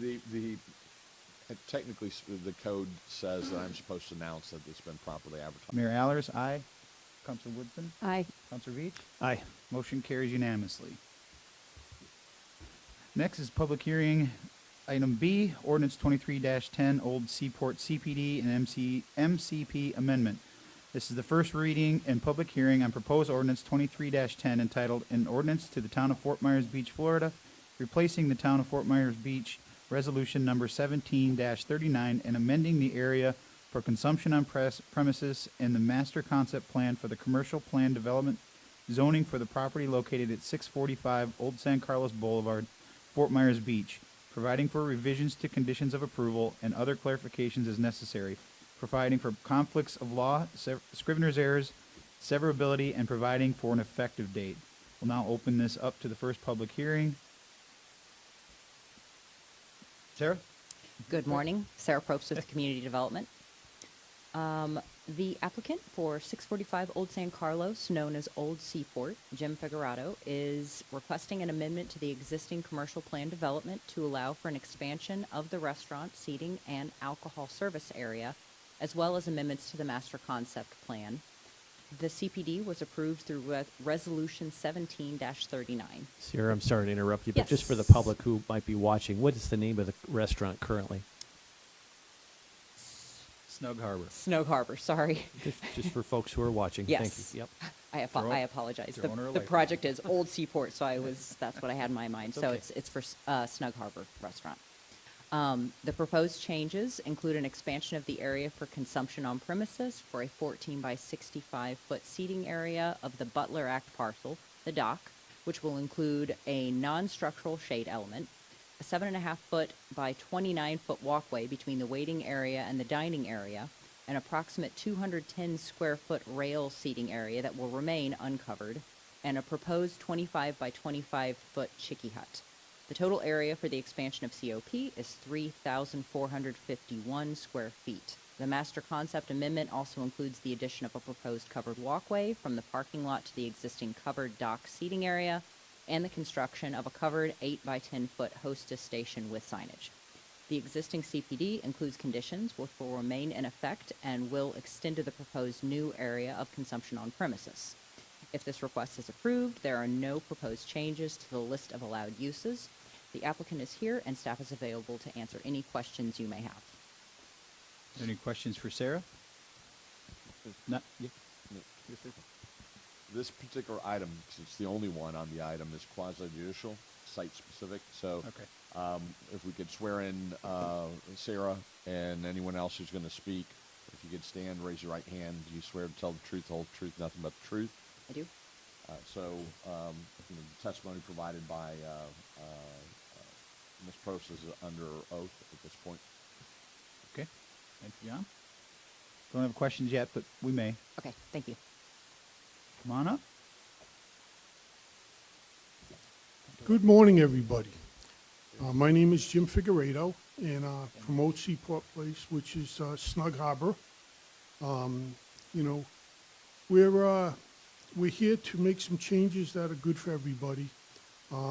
Our clientele is the 40 to 80-year-old, and one of the issues we had even before the hurricane is during the rainy season. When it starts pouring, it's kind of a pretty good walk to the restaurant. So we wanted to, apply for a covered walkway. And then when it does pour, it really limits our area on where we can serve our people. So we wanted to increase that area. Also wanted to do a small little hostess stand. So when people come in, we can kind of direct them. A lot of people come in and, a little bit confused on where to go. Pretty much that's about it. I'm here to answer any questions. And is there going to be any kind of railing on this walkway, or is it going to be just open? On the actual walkway, it was going to be open, but I don't have a problem putting a rail in if that's important, you guys. No, I actually was not important. I was hoping that you were going to say that. I just thought, people, kind of defeats the purpose if you got to get out of the rain to Right. either jump a railing or run around. Exactly. And the same with that cheeky hut there, or anything along, I'm assuming along the water, though, you might have some sort Yeah, of... along the water, we're going to have a rail so you could sit there and look out over the water. And then it doesn't look like you're going to cover the majority of that wood deck that's out there now between the food preparation and... That wood deck is DEP lease. So the requirements for that is we can have shade up there, but we're not allowed to cover it. Okay. Any other questions? I think it's a great proposal, and forgive me for asking this, but I'm just always curious. And obviously, it's still at the proposal phase. But if the Moss Marina proposal for the Bayside Walk all the way over to Bayside Park, obviously that impacts your property and potentially what you're doing here today. Is there a possibility to mesh those two even with these improvements? Yeah, we've been talking to Ben on that, and once he gets a final, what he wants to do, obviously as a business person, we want to help all other businesses to make that downtown so awesome for all of us. And so we want to do whatever we can to make that whole Bayfront awesome for the whole community. That's great. Thank you very much. You're welcome. Any other questions? Thanks, sir. We'll open it up for public comment. Is there anyone that chooses to speak in public comment? Seeing none, we'll close public comment, bring it back to the council for discussion. Is there a motion to move this to the second reading on June 20th, 2023 at 9 a.m.? So moved. Oh, sorry, Karen. I'll second. Okay, we've got a motion and a second. Any other discussion? I do have some kind of questions about this. Now, this property, like every property on the water, there's a setback, right, between the water and construction. So would this be construction in that setback?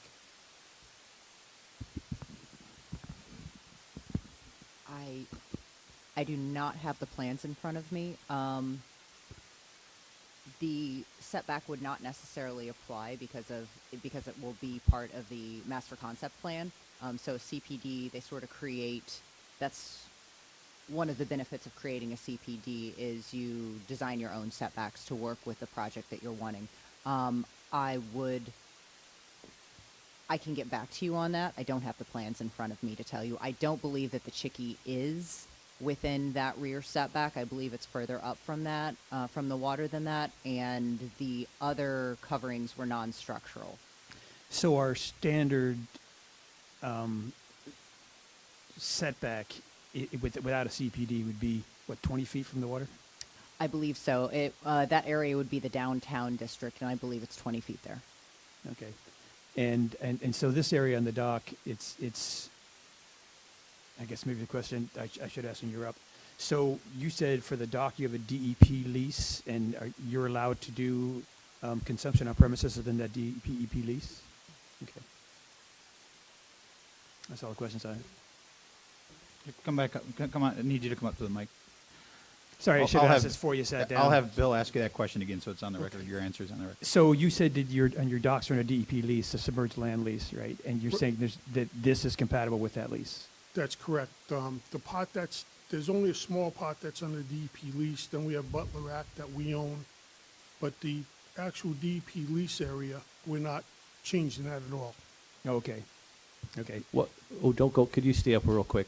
Sure. Because I'd be remiss if I didn't ask, because we're always trying to learn about our history. How did you get to the name Snug Harbor? And tell us a little bit about the history of what's been there before you. Well, back in the 90s, well, it was the 80s, there was a restaurant called Snug Harbor. And for the people that have been on the island a long time, I remember my wife and I bringing our children there. And then Hurricane Charlie destroyed it. And then time went by, we had the opportunity to buy it. We wanted to bring that restaurant back.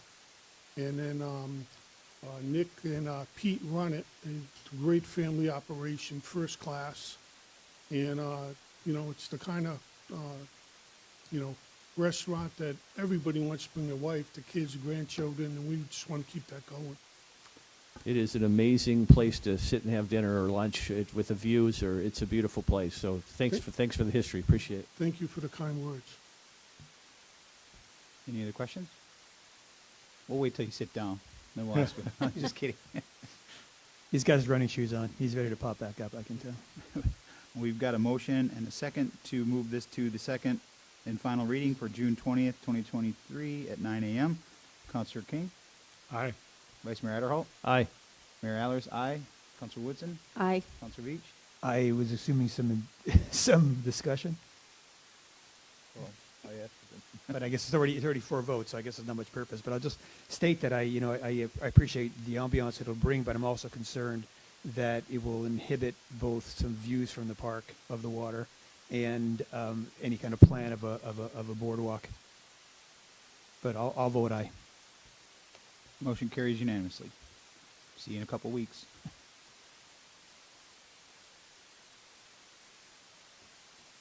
Next, we have item C, ordinance 23-11, setbacks for residential uses in non-residential districts. This is the first reading and public hearing on proposed ordinance 23-11 entitled An Ordinance of the Town of Fort Myers Beach, Florida, amending Chapter 34, Article 3, Division 5, Subdivision 2, Downtown Zoning District, Section 34-674, Building Placement, providing for severability, codification, scrivener's errors, conflicts of law, and an effective date. We'll now open the first public hearing. Sarah? Good morning. Sarah Probst with Community Development. This code recommendation is before you because the LPA asked staff to provide any code issues that we saw that would potentially inhibit development. This is specifically applicable to the downtown zoning district. currently, in the RC, RS, and RM zoning district, there is a 25-foot minimum street setback for, those are the residential districts. So single-family and two-family homes for the RS and RC, and for multifamily in the RM. The downtown zoning district, however, requires that buildings be built between 0 and 10 feet from the property line. While this may be appropriate in some instances, it may not be appropriate in other instances. So we brought this forward as a potential issue for people trying to redevelop their residential properties in the downtown zoning district.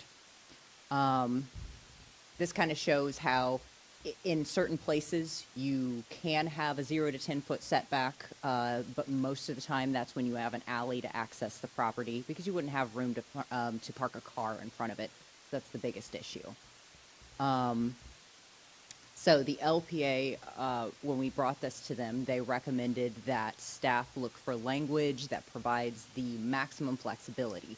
The language that you have before you allows a single-family or two-family residence to be built within 0 and 25 feet of the property line. So they could take advantage of that 0 to 10 foot setback if they want to. If they wanted to build something that was close to the road and they were able to accommodate their parking in some way, they can do that, but they aren't required to.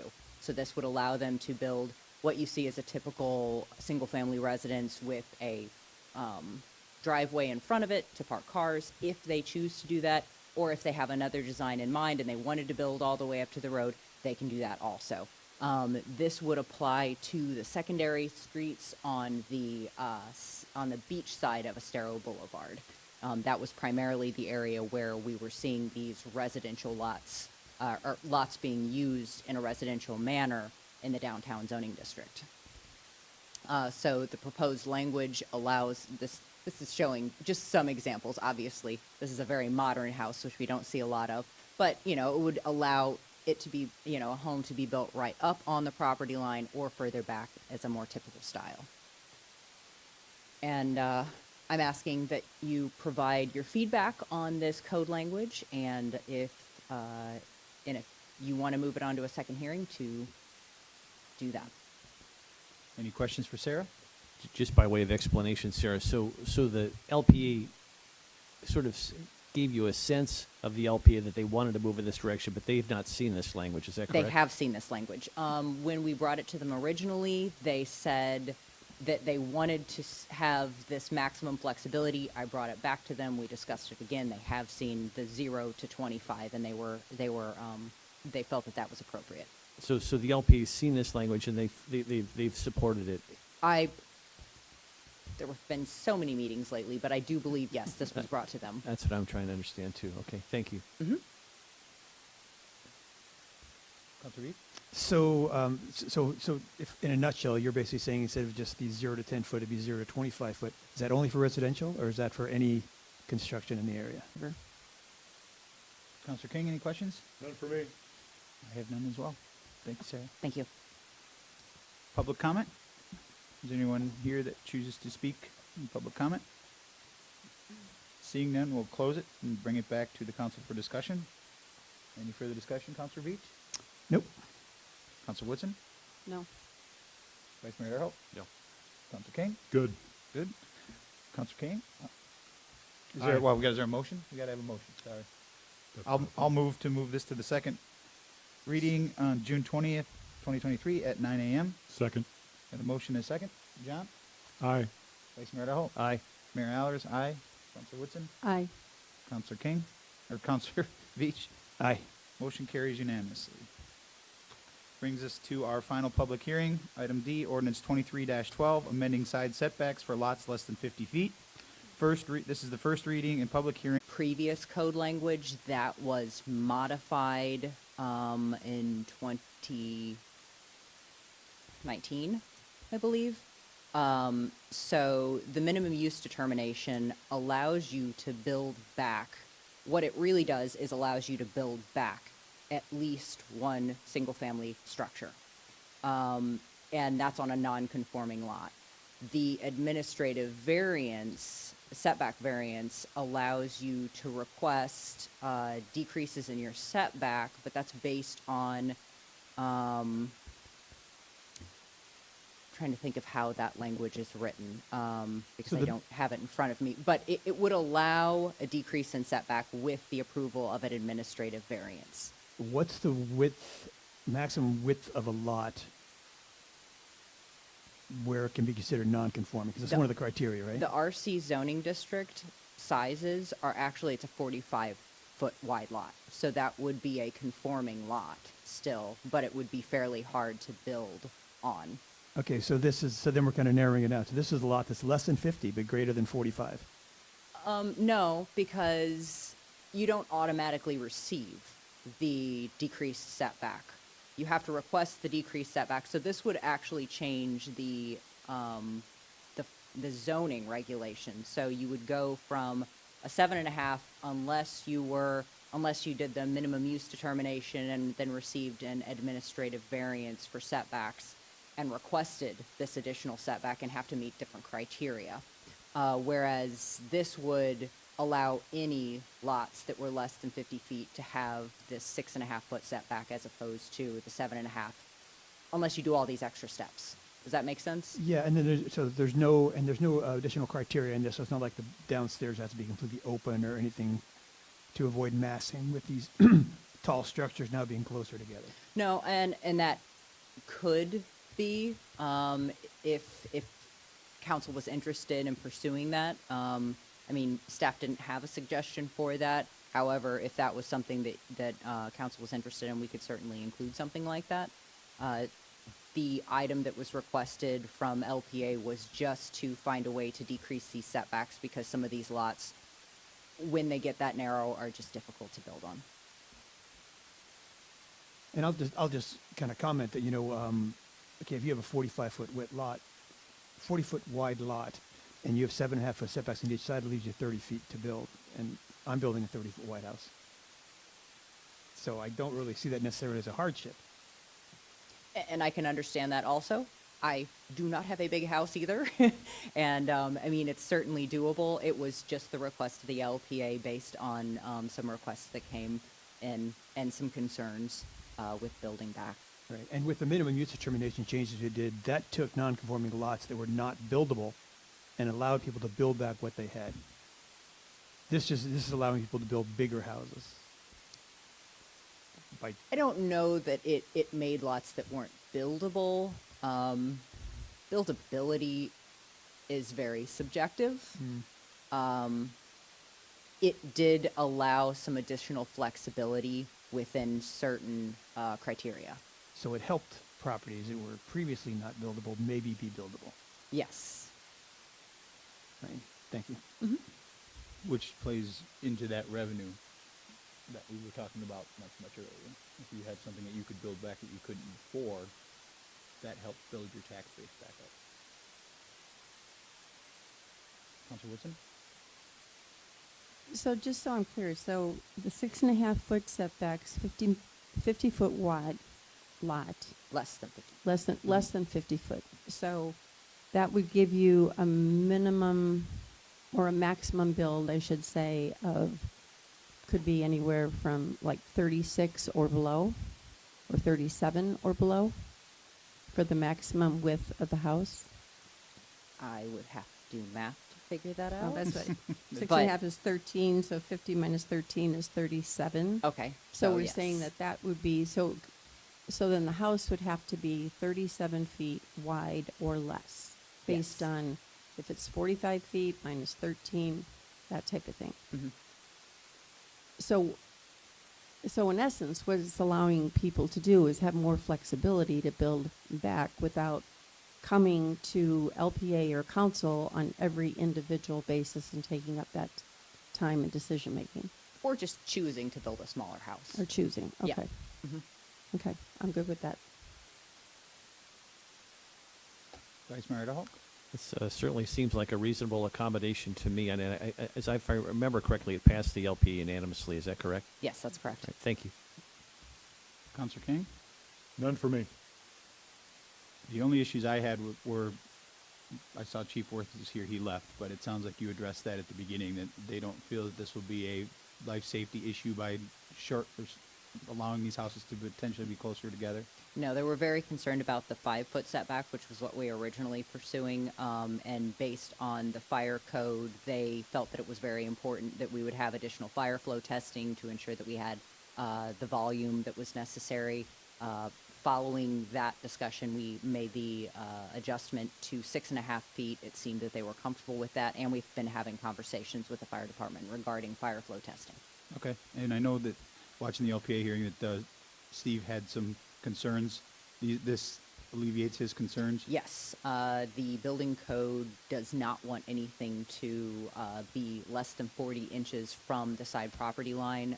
So there would have to, if it was less than 6.5 feet, there would have to be changes to the overhangs and then the materials and then also openings on the side of the building. Okay, appreciate it. Thank you, Sarah. And so the 6.5 feet setback, that is to the body of the building, not the overhang? Yes, that's correct. And they would be allowed the same overhang allowed on all other structures. Which is what, usually 2 feet? I believe it's 36 inches. Yeah. All right, thank you, Sarah. Thank you. We'll open it up for public comment. Yes, sir. Hey there, how are you? Good morning. My name is Samir Malvia. I'm joined by my colleague Ernie. We're with a builder called Homebound. We've been on the island for about 5 months. We specialize in rebuilding homes after natural disasters. We were the original proposers of this people who made this proposal originally. So 1 point clarification. We're talking about the effective lot width of less than 50 feet, correct? Okay, perfect. So as you read in your packet, there's over 150 lots that have a parallelogram shape, most on Fairweather and Miramar. Given the angle of the lot lines, while they have a technical width of 50 feet, the effective buildable width is about 45 feet, simply because nobody builds a parallelogram-shaped house. So this is what drove the sort of conversation that we were having with the LPA and several residents on the island, is that if you were to apply the 7.5-foot setbacks as originally proposed for 50-foot lots, given the fact that these things have an effective lot width of 45 feet, you're sort of down to a buildable footprint of only about 30 feet wide. When a normal shaped lot has buildable width of 35 feet wide. That didn't really seem fair, number one. Number two is we've done a survey of all the home builders on the island. There's few, if any, semi-custom builders that have plans that are less than 32 foot wide. In fact, 32 feet wide is widely considered a standard house plan. This would force residents to use one of the builders on the island or build custom. As you can imagine, building a custom home is more expensive, takes longer to permit and build. Furthermore, we believe that homeowners should have a choice in who they build with, and changing the setbacks to these lots would not only benefit those customers that are building with Homebound, but those customers that were to build with other builders on the island as well. Lastly, and I think probably the most important, is efficiency. If we don't find a way to provide relief on these lots, you'll hear at least 150 variance applications for folks on these lots. And it's a waste of staff, LPA, and council time. As much as I love coming and hanging out with you guys, I don't think you want to see me every week. So we've worked with the LPA and staff to come up with a 6.5-foot setback, and would really appreciate your consideration and guidance on that.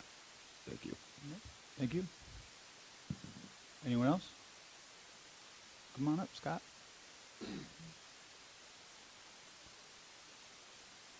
Good morning, everyone. Scott Safford, LPA, and I'm a resident at 189 Sable. During the LPA process, we were actually considering a 5-foot setback, but talking to the fire department, I think we came up with a really good compromise at 6.5 feet. Our goal is to get people built back quickly and cost effectively, and I think 6.5 gets us there. I think it's a good collaborative effort on everyone, so we really like that number. Thank you. Thanks, Scott. Anyone else? Hearing none, we'll close public comment, bring it back to the council. Any further discussion? Dr. Veach? Yeah, I disagree with some of the things that they said. Number one is, I know of dozens of these modular homes that are going in, and there's actually a Finnish company now that's coming into the area too that's going to be cranking these out in Georgia. 30 foot is a pretty standard because you can fit 15 foot on a truck. That's 2 sections. You can go bigger if you want. I'm choosing to go 30 feet. I find it's plenty wide. I think that I've never heard this 32 foot being a standard width, and I don't know the business model of Homebound. I get the impression that they have a handful of plans, and then they try not to re-engineer them. It's not a custom thing, so they don't have any plans in their quiver that's below 32. But I think it's a buildable size. I have serious concerns that putting houses closer together, particularly when we're raising them up, they're going to look very close. It's going to be one step towards kind of what people say is a Bonita Beachification of the town. There's going to be less space, more massing, particularly if we allow the downstairs to be closed in. Then there's going to be very little space, a lot of block there. I would have some questions too about effective width, because we went through and we changed setbacks for lots that are over 75, and now we'll have another setback for lots that are below 50, and so you get these steps. So it would mean that someone with a 50-foot wide lot has less buildable area than somebody with a 49-foot wide lot. With these steps we have, we went away from the percentage, and I think that the more we do this, the more we slice it up, the more kind of complicated and opaque this process becomes. I appreciate helping, keeping options available for people, but I think that the idea that we are going to change our code, and we already spent staff time and council time to make it work for the plans of a particular builder, I don't think is the best use of our time. You want to come up and address his question? You want to ask him the question about their plans or no? Or is that not?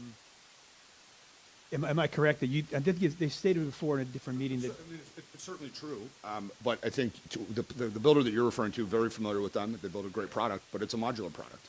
And I think that forcing people that have these lots to build a modular home that is factory built is not necessarily in the best interest of the town. I think I'm not. The proposal on the table is not for people to just build with Homebound. Yeah, I'm not going to lie to you. Our smallest plan is 32 feet wide. This does benefit Homebound, but it benefits every single other builder on the island as well.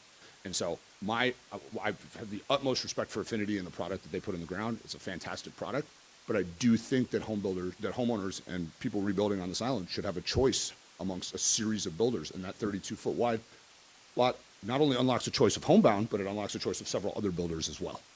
now, and you stated, well, your company did, that the minimum, the smallest width plan that you have in your quiver is 32 feet. That is correct. And so if you have 100 and some odd people, it seems like it would be a good business decision to come up with a plan that fits those people to get that business, as opposed to have us change our code. Fair enough, but I do think that there's other builders on the island that have plans that start at 32 feet wide. And so 32 feet wide is a standard house plan width, in our opinion. And like I said, I mean, so yes. So that while we could change our plans, I think 32 feet wide benefits a whole host of builders on the island, not just Homebound. And frankly, I go back to the original argument that if you have a 50-foot lot on Fairweather, you effectively have a 45-foot lot on Fairweather, which entitles them to some relief, in my opinion.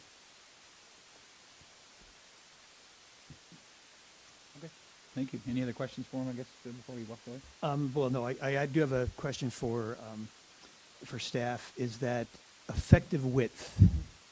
Now, is that using it off the right angle of the side property line? Is that what you're calling effective width, or? Let me find the code that we just updated. Because we're getting to a pretty deep geometry here.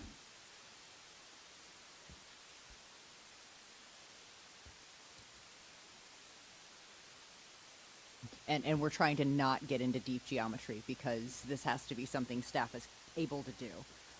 So I apologize.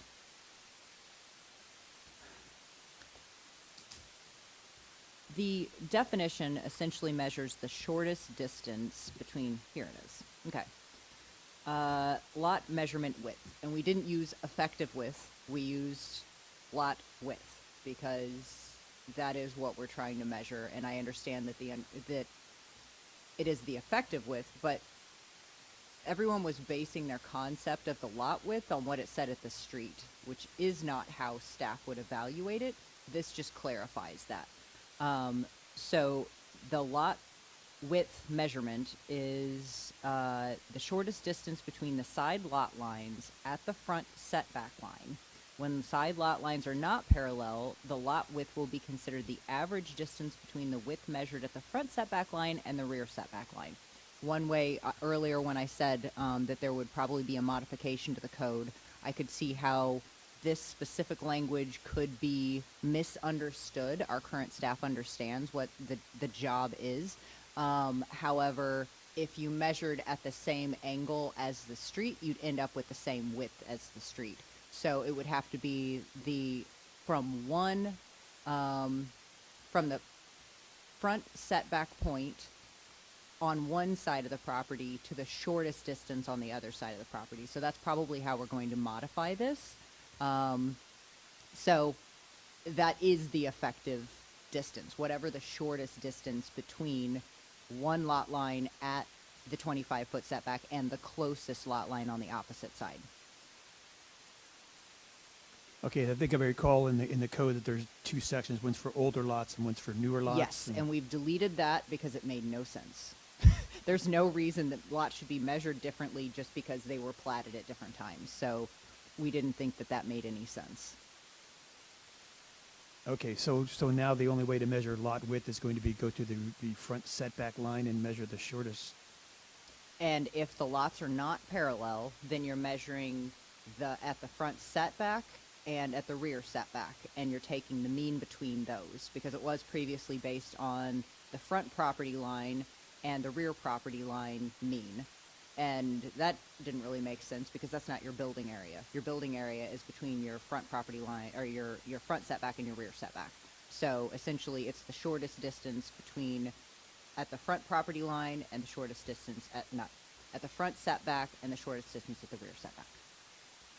Okay, so you're basically taking the box of buildable space, outline of the buildable space, and saying the two sides of that is now what, how we're measuring that. Yes, and that assists lots that are oddly shaped so that you don't get pinged because you have a weirdly shaped lot that is wider at different points that doesn't help you actually build your house. Yeah. I mean, that's just, I mean, one kind of potential concern with this is, one of my mottos has always been in engineering is that everything should be as simple as possible and no simpler. And it seems like these setbacks are getting more complicated when we have, different ways of measuring. We have outsized lots. We now have one rule for lots that are 50 or 75 and greater, or greater than 75. We'll have another one for 50 and less. So to that point, we did previously have the 15%, the setbacks were set as 15% of the total lot width. That was one way to ensure that everybody was impacted the same amount based on their lot size. And one of the arguments in looking at if there were different points that we could set setbacks at was that if you have a lot between this size and this size, you have a bigger setback than people.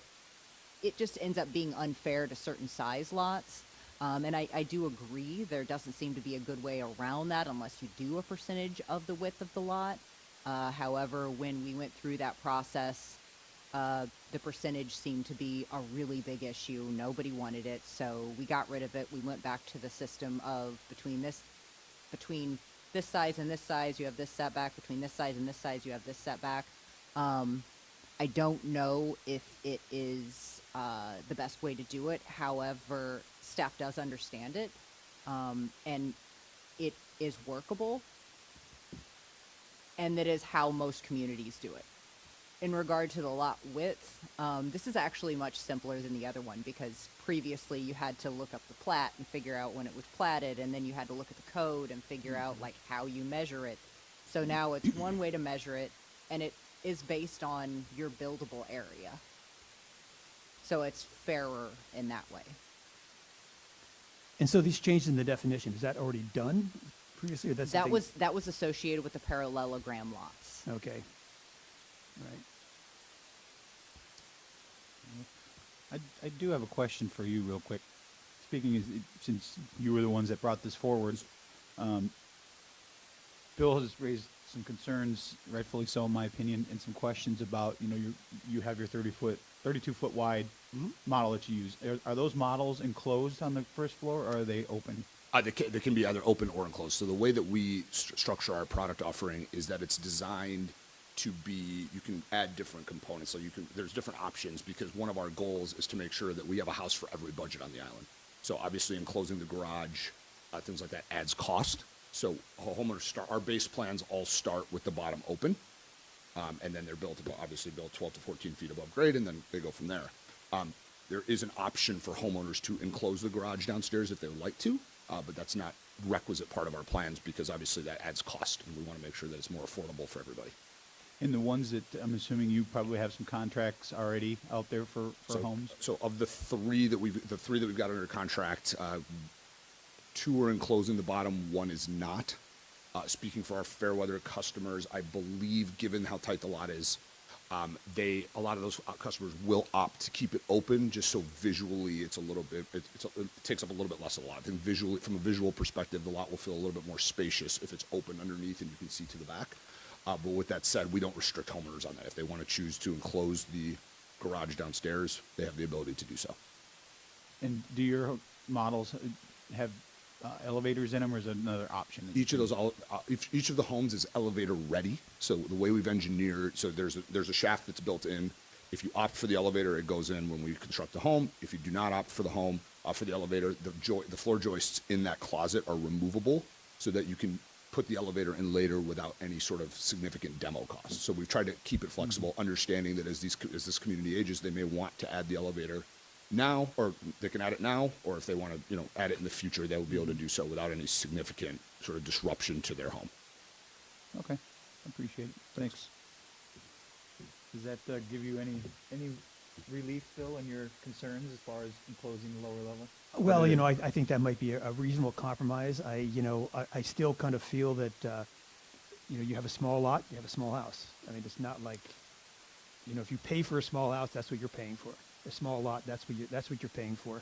And I think that, I think it's reasonable to go with the existing setbacks. Like, I understand their plans. I think that if they're really going to be putting 160 of these units in that may require a variance for this, it seems like a cheaper way to go instead of spending council time and staff time would be to just do the engineering to come up with a 30-foot plan. Or allow the 6.5-foot setback? Yeah, but then it seems to me you're catering to a Sure. builder. No, I understand what you're saying, Yeah. and I get it. I'm also, I'm sure there's people that are out there looking at purchasing property that's probably for sale and are basing their decisions on probably what we do here today or at the second reading. But my biggest concern was the safety part of it. I did watch the LPA meeting, and I know they went back and forth a lot with the 5-foot, and they tried very hard to get the 5-foot. But at the end, fire and safety and our staff feels that this 6.5-foot makes sense. It is a compromise. This is a little bit bigger. But at the end of the day, if it gets people back on the island that want to be back on the island, I think that's a very big proponent, in my opinion, to allow this 6.5-foot setback. But those are just my 2 cents. And I would also just to follow up what you said, I think that we really did that with the minimum use determination because those are people who could not get back onto the island. I don't think this is necessarily the case. This is just people having a bigger house and having more choices. But those choices could all be expanded by coming up with another model that fits in the 30-foot frame. Yeah, well, I don't know that they're going to get all 160 50-foot lots, but you never know. I guess if you're lucky. But Councilor Woodson, you have any questions? No, Samir, did you have more things to say? When we came to the island, when we came to the island, we did a survey of the lots, and our 32-foot wide plan fits on all of the 50-foot lots on this island, except for this. Right? This is a sort of site-specific lot condition. These lots are technically 50 feet wide, so you can't until you get out there and see the angles of this. So our 32-foot wide plan fits on all of the other 50-foot lots on the island, just not these ones because of the nature of the skew. That's why we made this proposal. Okay. I'm good. Vice Mayor Erhol? I would just say, I think this is a unique situation. There's a finite number of these lots. And I think there's something to be said in terms of the public interest to give people more choices. So I think this is a reasonable compromise. And I would move, you want me to make a motion? Sure. I would move approval of ordinance 23-12, amending side setbacks for lots less than 50 feet wide on first reading to be heard next on June 20th. I'll Next town second. meeting. We've got a motion and a second. John, would you like to, you didn't get a chance to? I'm good. I'm ready to vote. Okay. And just since we're going to a second reading, and I realize there's a motion on the table for that, but is there any interest in council to maybe having a requirement if you have the smaller setback that you have the bottom open?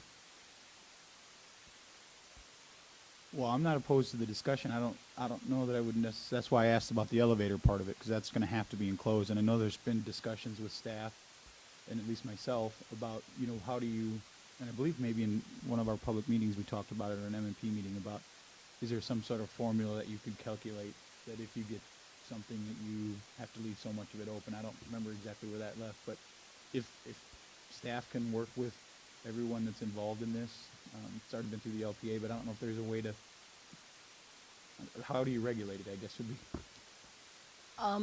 You would really have to direct staff on how you want that to be done. I mean, we can certainly include a regulation that if you are seeking the 6.5-foot setback as opposed to the 7.5-foot setback, that you have to leave a certain percentage of the first or the ground floor open, or the entire ground floor open. However, then we would have to put something in there to disallow future development of that. That's one of the issues with when somebody develops. They propose a building plan originally, and we approve that, and we would base it on the zoning review, which would have to do with the setbacks. Somebody in the future might come in and want to enclose that. There might be some confusion regarding whether they're allowed to enclose that. It's something that we could probably track. We could probably track it to ensure that there's a note in the system for all homes that have that 6.5-foot setback, so that they aren't allowed to enclose in the future. And we could certainly do that if the council had a preference for that. So, Bill, what is it that you would propose that you'd want to see put in there? Well, I for council think to everywhere, including in the V zone, there's always provisions for the ground floor being allowed to have access, to close in, you know, put a door for stairs or an elevator and all that. These are fairly small houses, so that's probably a pretty significant part of the downstairs. But, you know, if you know how the storm went through our area, and there are certainly areas where every house is gone, and in some of these parallelogram streets, like Coconut and in some of those, every house is gone. So if every one of those houses is going to build up, close in the downstairs, and have 6.5-foot setbacks, it's going to be very dense. It's going to be, like I said, the Bonita Beachification. I think of a smaller scale of some of these. So some kind of concession for having smaller setbacks, I think, is useful for just the visual effect of having the massing of the houses closer together. You know, I guess I don't necessarily disagree with you, but I also want to, it's a fine line between getting too involved. And, you know, I certainly don't want someone that spends this kind of money to build a house, tell them that they can't enclose their garage to protect their cars. But I also understand your point of wanting to keep some of it open, at least, to help from that massing. What is the term you calling it? Massing is something that I actually... The Bonita Bonita Beachification. Yeah, okay, yeah. I don't think you'll find that in the Too dictionary. many it's too many syllables for me. So I guess that's kind of where I'm at it, and this seems to be your idea. So I would, we've got a motion, we've got a second. If you have something in mind, I think you can bring it up. We'll ask the motioner and seconder if that's something they want to include in their motion or not. Well, this is really just a heads up, because, you know, we're talking about moving it on to the second hearing, which will happen. But then if we do have instructions for staff, it's good to let them know now, so that we can at least have the option available, the wording and the option available for the next meeting. Doesn't mean this has to be approved, but if we wait until the next meeting and then try to have the staff do something on the fly, it's going to be cumbersome. So you're simply asking to have staff try to come up with options, I guess, would be the best way to say it? I would say yes, that's a good characterization. We'll go back. Is that something that the council is comfortable with? We'll start with you, Councilor Woodson. No, I'll go back to what you said. I think that just puts more restrictions on people to build and more definition for us to be in the detail that I don't want to be.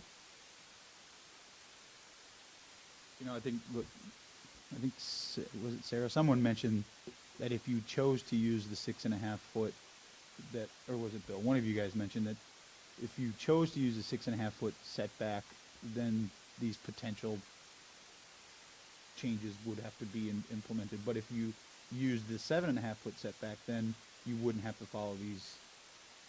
Is that kind of what right? Yeah, you could close it in if you don't take this. I just want to make sure I'm understanding what you were saying. Vice Mayor Adderhope. Well, I would prefer, at least for first reading, to keep the motion the same. If there's ideas that want to be fleshed out for second reading, we'll certainly obviously be open to those. But I'm concerned twofold. Number one, this made it through the LPA unanimously. This is a rather technical issue, and it involves, again, a finite number of properties, and they're very unique properties. And again, I think particularly for technical issues, I hope we don't get into a situation where we micromanage the LPA process. I think this is a nice fix that gives people additional choices. Again, for first reading, I'd like to keep the motion the same. But again, if there's things that are brought before us for second reading that we would consider, I'd be happy to at least consider it. But I think at least for today, I'd like to keep the motion the same. Okay, Councilor King. I'm ready to go ahead and vote. Okay, go ahead. Aye. Vice Mayor Erholt. Aye. Mayor Allers, aye. Councilor Woodson. Aye. Councilor Beach. I'll vote yes and move it in the second meeting, but I would ask maybe we'll just give the staff a heads up in case they want to come up with some language. Fair enough. Motion carries unanimously. Next, we have the administrative agenda, which there is nothing. So we will move on to final public comment. Is there anyone here that would like to speak at final public comment? Seeing none, we'll close final public comment. Town manager items. Interim. Sure. Good afternoon, everybody. Just a couple quick things. Wanted to echo congratulations to Don Hanyo on almost 20 years of service with the town. He worked for the Public Works Department for quite a while, so we thank him and wish him the best. Just a quick reminder that June 1st brought on hurricane season for this year. About 2 weeks ago, we worked with Jenny on testing our Code Red system. So highly recommend that if you are not signed up for that emergency notification system, to please sign up in preparation for not only storm-related events, but any type of emergency communications. That's one of our many techniques that we can use to communicate out there with the public. And then the last thing, I think this was distributed out to everybody. I sat in with Andy last week. We had a great introductory meeting on this Trust for Public Land opportunity. We can work with y'all on if this is something that we want to pursue, but we think it's a great opportunity for land acquisitions that can be done fairly quickly. But also we think it's a great opportunity to acquire some more lands to put into public ownership. So if you have any questions on that, just let me know. But we're hopefully looking to move forward pretty quickly with this opportunity. Just, this is a great opportunity, I agree. Could you just give a little bit more information for those that are listening that may not completely understand what it is you just said? Sure. So it's last week, we met with the Trust for Public Land. It's one of the opportunities that we have that helps fund land acquisitions for property owners that may be up for sale. It helps facilitate that process of reaching out to homeowners, especially on the beachfront, as well as, actually, I don't think it's limited to just that, but anywhere on the island. It's just another way. I know that we're looking into land acquisitions through the Hazard Mitigation Grant Program, as well as a couple opportunities, but this one helps facilitate not only reaching out to those property owners, but also facilitating that process of acquiring the land, getting fair market values, assessing all of that, and really guiding us through that whole process. So. And this could be utilized for pocket parks as well along the ocean, along the Correct. Gulf? Yeah, we're looking into the stipulations with it, but from what we understand, it just needs to be a public, stay in public ownership. But I don't think there's a lot of limitations on what to use it for. Seems like a great opportunity, given the opportunity, given the tragedy, for some pocket parks along the Gulf side. And I assume Tidal Basin can help you with that, or are you going to be using the new grant writer? I think we're open to using all the resources we have. Beautiful. Good answer. Now, is this an NGO or is it through a governmental agency? I see DEP down, just for photo credit. Yeah, I believe it's I think An so. NGO. So then, Eliza, so would that mean that this would not, we wouldn't have the duplication of benefits problems if we had hazard mitigation grant money, that we could maybe use this as well? You gotta come up. So you sit back there behind the post and you got a long walk.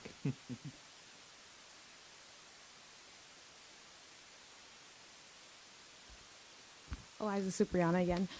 So our team would have to look into, excuse me, the program, program guidance that Jason was referring to, just to make sure that there's no duplication of benefits. Okay. Because I think, one other opportunity that there may be other, because I know I looked at a summary that was by that R2P2 group about what they did at Mexico Beach, and there was money from all kinds of sources you wouldn't expect that you can combine together and do something.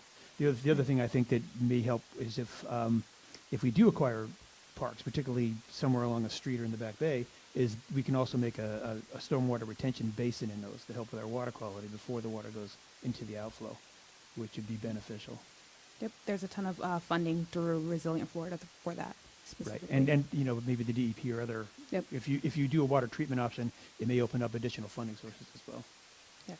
And I understand now. I don't know if you're with the hazard mitigation grant. I know it's a little off topic here, but in the report that was sent out, you said that there's 3 property owners who have applied to have their land purchased. Correct. Through the hazard mitigation grant. Are you at liberty to disclose any more about those properties? Are they? We could Are they in provide. process? Not yet. So we're still in the application process of getting the funding for you guys. But once that is awarded, then we'll be able to communicate with those property owners and get the process moving forward. So far, they've just opted into being a part of the program.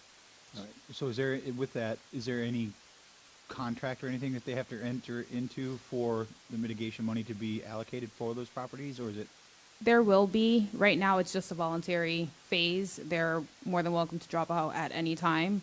But once we do get closer, there will be an agreement that will be signed. Okay.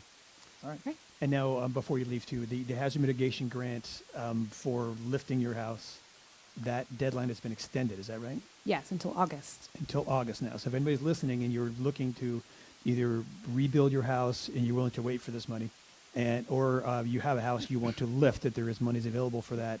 It's a strictly voluntary application process at this point, and the information is out there, and the deadline has been extended, so we can get more people to sign up if you fit that criteria. That's correct. Thanks, Leslie. Thanks Of again. course. Yeah, so Jason? if we have consensus on that, we can start looking at identifying potential properties, and then we can hopefully continue on with this process. I think it's a great idea. Anybody have an objection to it? Concur. No objection. You got it, Rick? Yep, no objection. I think that's all I have. Okay. Town attorney items. John? Thank you, Mr.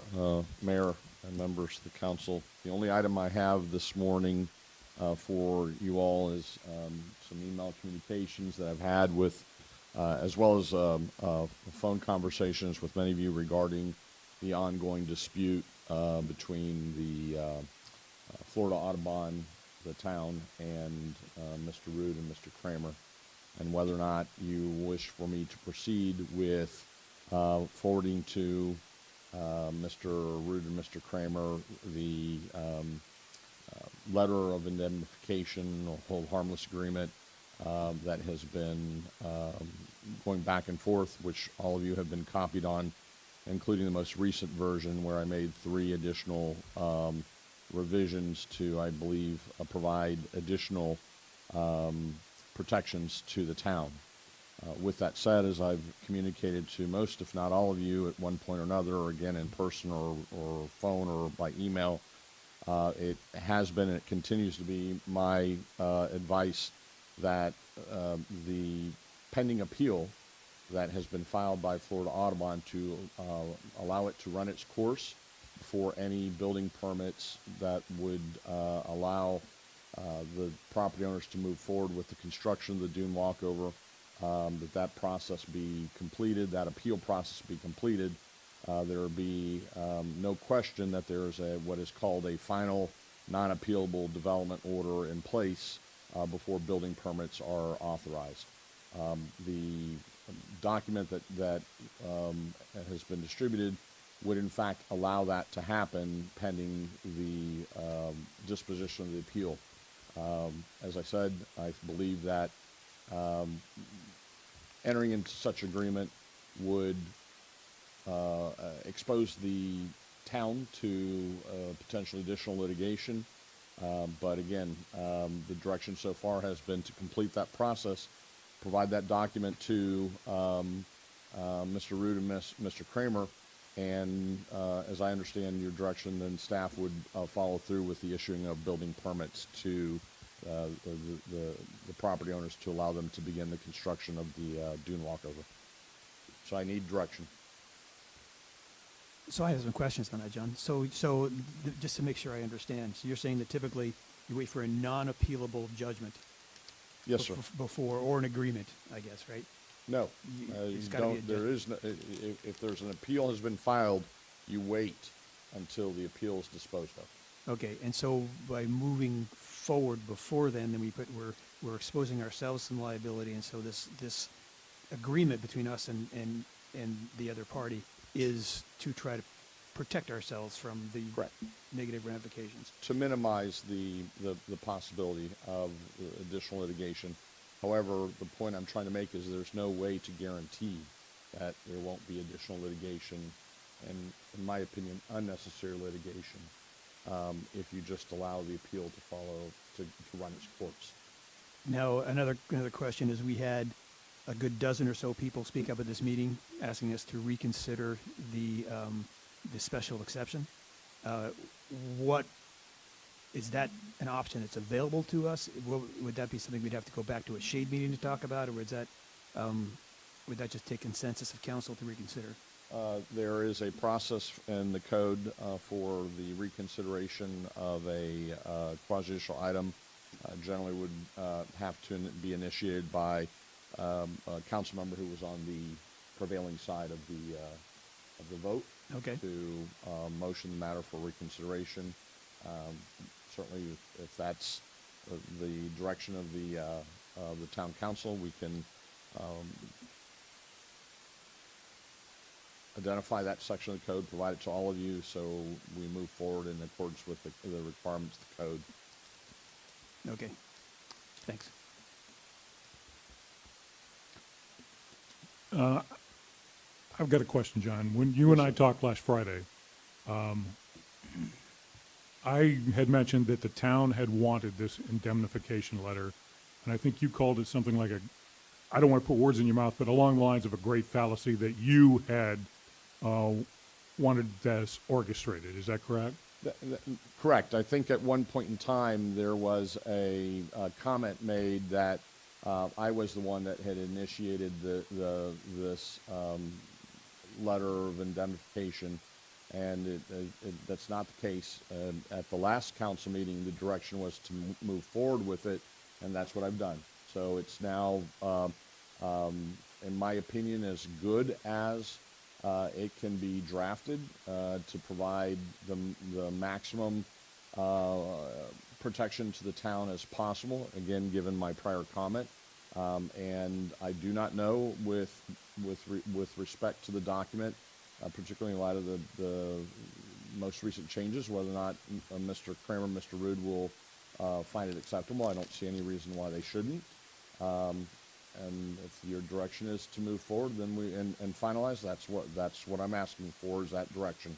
Okay, but just to continue, when we talked, you had said that you weren't the driving force behind this, town management was, correct? That is my, as well as presumptively Mr. Kramer and Mr. Rood. Yes, sir. But you initiated two emails, one on March 9th and one on April 18th, where you made it pretty clear that you wanted you in particular, to prepare and have these defendants, these folks, execute a disclaimer and indemnification letter. So I'm confused by that, because you're saying the town management wanted it, but you had initiated it with these two emails. I had those discussions, yes, sir. And it was the first one, if you check the date, was, and maybe even the second one was prior to the appeal being filed, which would have given that an opportunity or window. That's generally when such types of agreements are executed, is before an appeal is filed. And in fact, the document that I used as a template for this particular one, which I believe I provided or circulated to certainly to the manager and to staff specifically says that if an appeal is filed, then the indemnification agreement is automatically becomes void. We don't have that language there because your direction was to move forward. It just seems to me, at least, that you weren't accurate in how it was portrayed to me. That Certainly everyone is entitled to their opinion. I don't believe that the manager was accurate in his portrayal of my involvement in the discussion.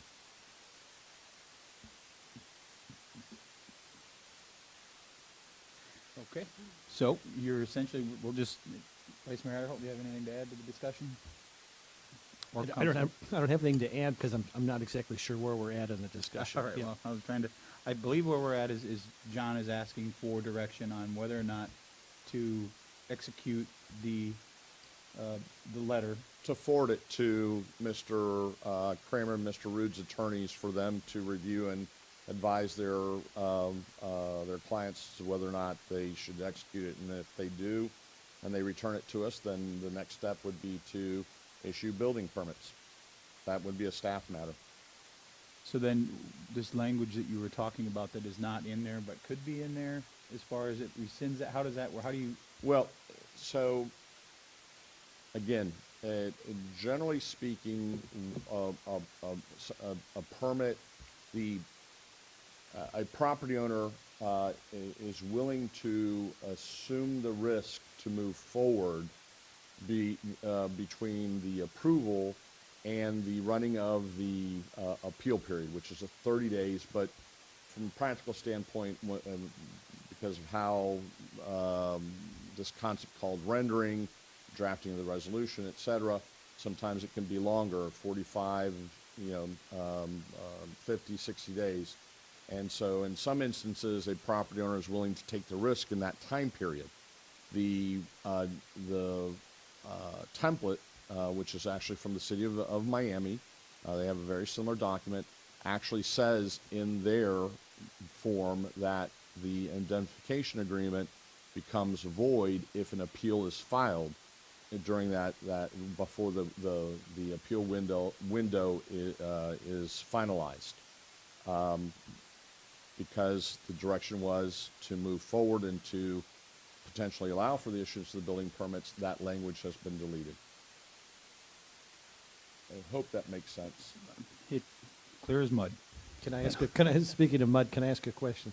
Mr. Town Attorney, can you help me understand, because I thought you conveyed that everyone is waiting on the judge to make some kind of a procedural declaration, for lack of a better term. Yes. Can you flesh that out a little bit? Yes, I've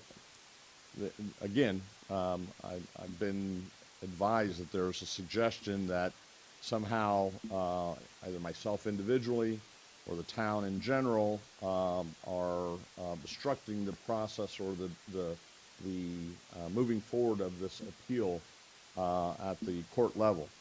As a general rule, under the applicable rules of appellate procedure, which govern this particular type of appeal, the judge will review the appeal, make a determination that it meets the minimum requirements to proceed forward as a writ of certiorari, and issue what is called a rule to show cause. Upon the issuance of the rule to show cause, then the timelines, the deadlines for the town as well as the property owner and any other third party who seeks to intervene then have their opportunity and their time frame in which to respond to the appeal, and that starts the clock running forward as it relates to us. As of today's date, the judge has not issued the rule to show cause. I do not know why. If you wish, I can reach out to the judge through the judge's judicial assistant, and I'll advise the other parties to the litigation that we're going to do so, because otherwise it would potentially be a prohibited ex parte communication. But as I said in one of my emails, there's a risk associated with doing so, and potentially the judge perceiving that we are trying to tell he or she how to do their job. I guess my question is really timeline-wise. So if we're waiting for the judge to issue this order, or not order, but this rule to show cause. Rule to show cause, it's my understanding, because of the fact that we're in turtle season right now, work cannot commence on the walkover until November 1st, correct? That is my understanding. So, as we wait upon the judge to make a ruling, assuming that the judge rules favor, well, he's not even really, he or she is not really making a ruling pro or con. They're just setting the procedural schedule. Is that in essence what they're doing? Yes, sir. And then once that procedural schedule is set, given your experience in these matters, how long before we get some sort of an indication as to which direction this is going to go? In other words, will it be before November 1st, or could it be long after November 1st? It could be, I can't even venture a guess. So, but what I can say is that once the judge issues the rule to show cause, absent any of the parties asking for an extension of time, generally the time period in which we would have to file what's called our answer brief or reply brief would be 30 days. How long the judge then takes to rule and for the entire process to be completed, I've seen them be processed, ruled on very quickly, and then I've seen them languish for years. And I just give an example, the most recent one, which obviously included an appeal to the Second District Court of Appeal, the Margaritaville matter, which is procedurally virtually identical to what we have here. That ended up going through the court systems for close to 3 years before the project broke ground. So, again, just as lay people here, trying to understand the situation, if the Margarita folks would have decided to go forward with their development, they would have been doing so under the risk that the judge could have ruled against them, and they would have had to then go back and make things, in essence, the way they were before they started to build, correct? That is correct. And so I guess my there's question, actually a case that says that's what you have to do. I got you. So I guess my question is, who is assuming the risk here? In other words, is the town assuming the risk, or are the applicants assuming the risk should they decide to move forward? The applicants are assuming the risk. The idea or the theory behind the letter of indemnification is that if, for example, Florida Audubon, which has already suggested that they would potentially challenge such action on behalf of by the town to issue the building permits before the appeal is done, then we would have that litigation, and the purpose of that letter of indemnification is to require Mr. Kramer, Mr. Rude to shoulder the cost of the town defending itself in such a situation. That's an added issue, and that if in fact that does take place, and if the judge issues a ruling adverse to them in the meantime, that they would then have to take the actions of having to remove that whatever they've worked on so far, or even if they've completed the dune walkover. I guess what I'm trying to get to is if the letter of indemnification is done and signed and done appropriately, it reduces the risk for the town, A, and B, should the Audubon Society be successful in the litigation, then the risk then shifts to the applicants. So I guess what I'm trying to understand in terms of the town's exposure, what's the risk to the town with moving forward with a letter of indemnification? Potential additional litigation. And explain that for me a little bit more. Florida Audubon seeking an injunction to the issuance of the permits,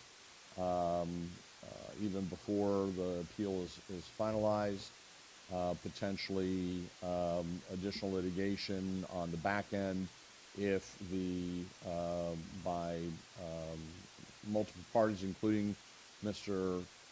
Kramer and Mr. Rude, if they lose the appeal and they've already moved forward with some of the construction.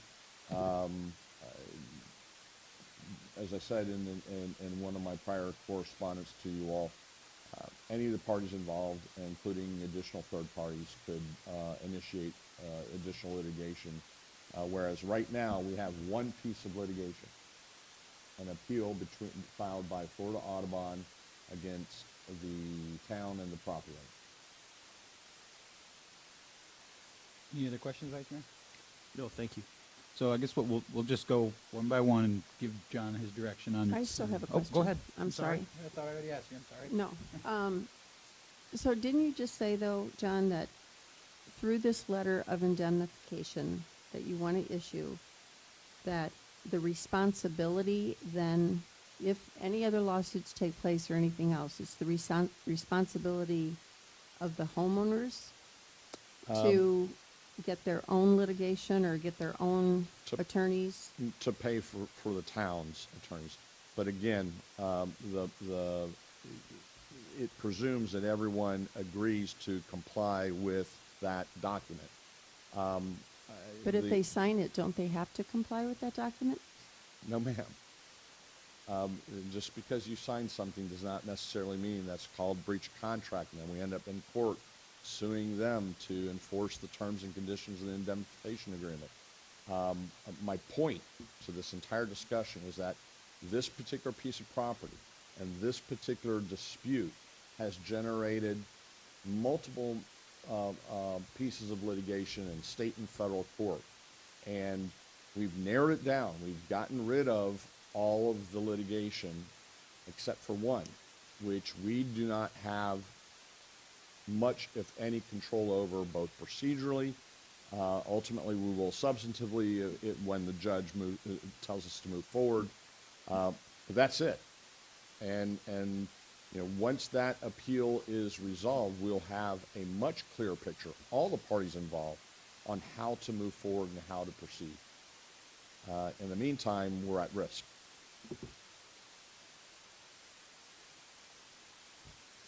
Any other questions, Councilor Wilson? No. Councilor Beach, you're leaning in. I'm leaning in because I'm just trying to get through all those legalese and trying to put it in the language that I understand. So, if we Audubon has filed an appeal, so now it's considered to be, I guess, it's still an open thing. It's not. It's kind of in mind. It's still open. Correct. So if we issue a building permit, we're exposing ourselves, but then we're relying on the agreement and the other parties abiding by that agreement to protect us from the risk of issuing the permit. Seems like another maybe less tangible part of that is that, you know, like you said, judges are judges, and so they don't necessarily want to be told what to do. So if we go and prematurely issue a building permit while this is under appeal, could that be looked at as a slap in the face to the judge or undermining their authority? I can't speak for the judge, but it's possible. My largest concern is already the fact that Florida Audubon has sent a letter to the town as well as to Mr. Kramer, Mr. Rude's attorneys, saying, this matter's under appeal.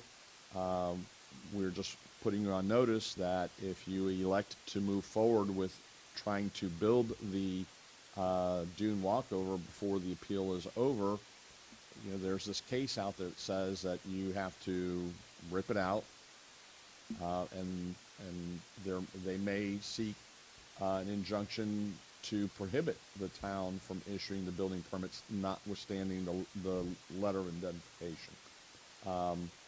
So to reset, there is no right to build the dune walkover until the special exception is final and non-appealable. It has been appealed.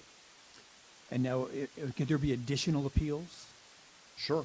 Yes, there's like what's with called Jameson and the current case. The current appeal is what is technically called first tier certiorari. There is, which is a guaranteed right to ask the circuit court, the Lee County Circuit Court, to review your administrative decision. Depending upon how the court rules on that, either party can then seek discretionary review by the Second District Court of Appeal in what's called second tier writ of certiorari. So we went through that seems to be pretty obvious. It seems like the right to a speedy trial is more of an abstract instead of a real thing, because this thing can really honestly drag on for years. And that's precisely what happened in the Margaritaville project. The property, the neighbors appealed the decision, granting the right of Margaritaville to build the project. It went to the circuit court. It was there for 8-9 months. I don't know the exact time frame. The circuit court ruled in favor of the town in Margaritaville, and then the property owner sought and was granted second-tier certiorari review at the Second District Court of Appeal. That took another year and a half, in part due to COVID. In fact, I first remember the oddity of appearing before the Second District Court of Appeal by Zoom as opposed to in person. So all said and told, I think that there was a close to 3-year delay in the actual construction of the Margaritaville project. John, if I might interject, Councilor Veach, John, are you comfortable with the changes that you've made to the letter of indemnification, that it protects the interests of the town as best as possible? As best as possible. I can't guarantee that there won't be additional litigation, though. And the point is that a letter of intent or a letter of indemnification, as attorneys are fond of saying, is only good as the piece of paper it's written on until you, if necessary, end up having to go to court to enforce it. And does the signing of the letter of indemnification obstruct in any way the Audubon's litigation? I don't know. I don't know how the Audubon would perceive it, frankly, Vice Mayor. And so it's safe to say too, given your less than wholehearted enthusiasm for the indemnification agreement, that the safest thing for the town to do would to not issue the building permit until this is played out in court, until it is actually non-appealable. That is correct. Are there any other questions for John? Then what we're going to do is we're just going to go down the line and we'll, if you want him to send the letter, yes or no? Councilor King? Yes. Vice Mayor Adderholt? Well, I'm gonna say a couple things before I give you a yes or no, if you don't mind. Just a couple things. Number one, I'm in a unique situation here in that I think the mayor and I, we were elected at the same time. We've been in a unique situation for a couple years in the first couple years of our service, and that we were in the minority on a number of major issues, but we certainly stated our position respectfully, and then we tried to not obstruct the will of the majority. And it was challenging at times, Mr. Mayor, but we tried to do it respectfully and tactfully. And that's the situation I find myself in today. In principle, I'm not supportive of this walkover, but at the same time, I don't want to obstruct the will of the majority procedurally. I just don't think it's the appropriate thing to do. But it's still time. I still want to represent the best interests of this town.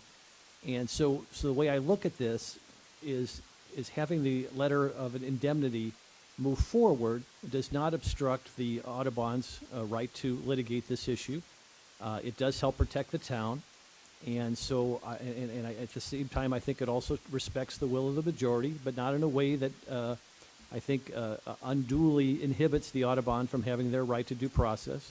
So given those points, I would support signing the letter of indemnification. Councilor Woodson? I would say go ahead and sign it. Send it. There's your majority. We can go on if you want. You have your majority. I will. I'm assuming I Bill, have you'd my like to- direction, and I will continue to keep the council posted and apprised of how this proceeds, assuming that Mr. Kramer, Mr. Root agree and sign it. We'll keep our fingers crossed. Yeah. But I would, say I appreciate what you say, Vice Mayor Adderholt, and I agree. Even in our policies and procedures, that once a decision made by council, that's now our official view, right? But given that, right now we're at another decision point, and that's what's best for the town now going forward, given the approval we had. And the two options are either don't issue the building permit until the appeal process is finished, or rely on this indemnification agreement, but put ourselves at more risk. That, I think, is a question today. I don't disagree with that, Councilor Veach, and I think you can view it, I think what was asked of us today is it in the best interest of the town to move forward with this letter of indemnification? That's, if I remember the question, that's what I think we were asked today. Yeah. And that's what I'm offering my support. That doesn't mean I'm a big fan of issuing a permit for this dune walkover, but at the same time, I'm not interested in obstructing the will of the majority. But the letter of indemnification, and I understand, it's a contract, but it is an enforceable contract, and it does protect the interests of the town. And I think that seems to be a reasonable step as we progress down this road. And again, if the Audubon Society is successful in the long run, it does not obstruct their ability to be successful in the long run, but at the same time potentially protects the interests of the town, at least from my perspective. Yeah. And I completely, I understand what you're saying. I just think that we are putting more risk on the town by signing this opposing to just not issuing the permit until we are allowed, until there's an unappealable verdict. Yeah, that's an interesting question, and I think as much as I have respect for our town attorney, I think a dune walkover is a little different than a multi-million-dollar development. In other words, if we lose the case against the Audubon Society and they are successful, and in principle I agree with them, I'm not all for litigating against decisions that the majority of the council supports, but that's their right. If we lose the case, the town loses the case, the dune walkover has to be removed.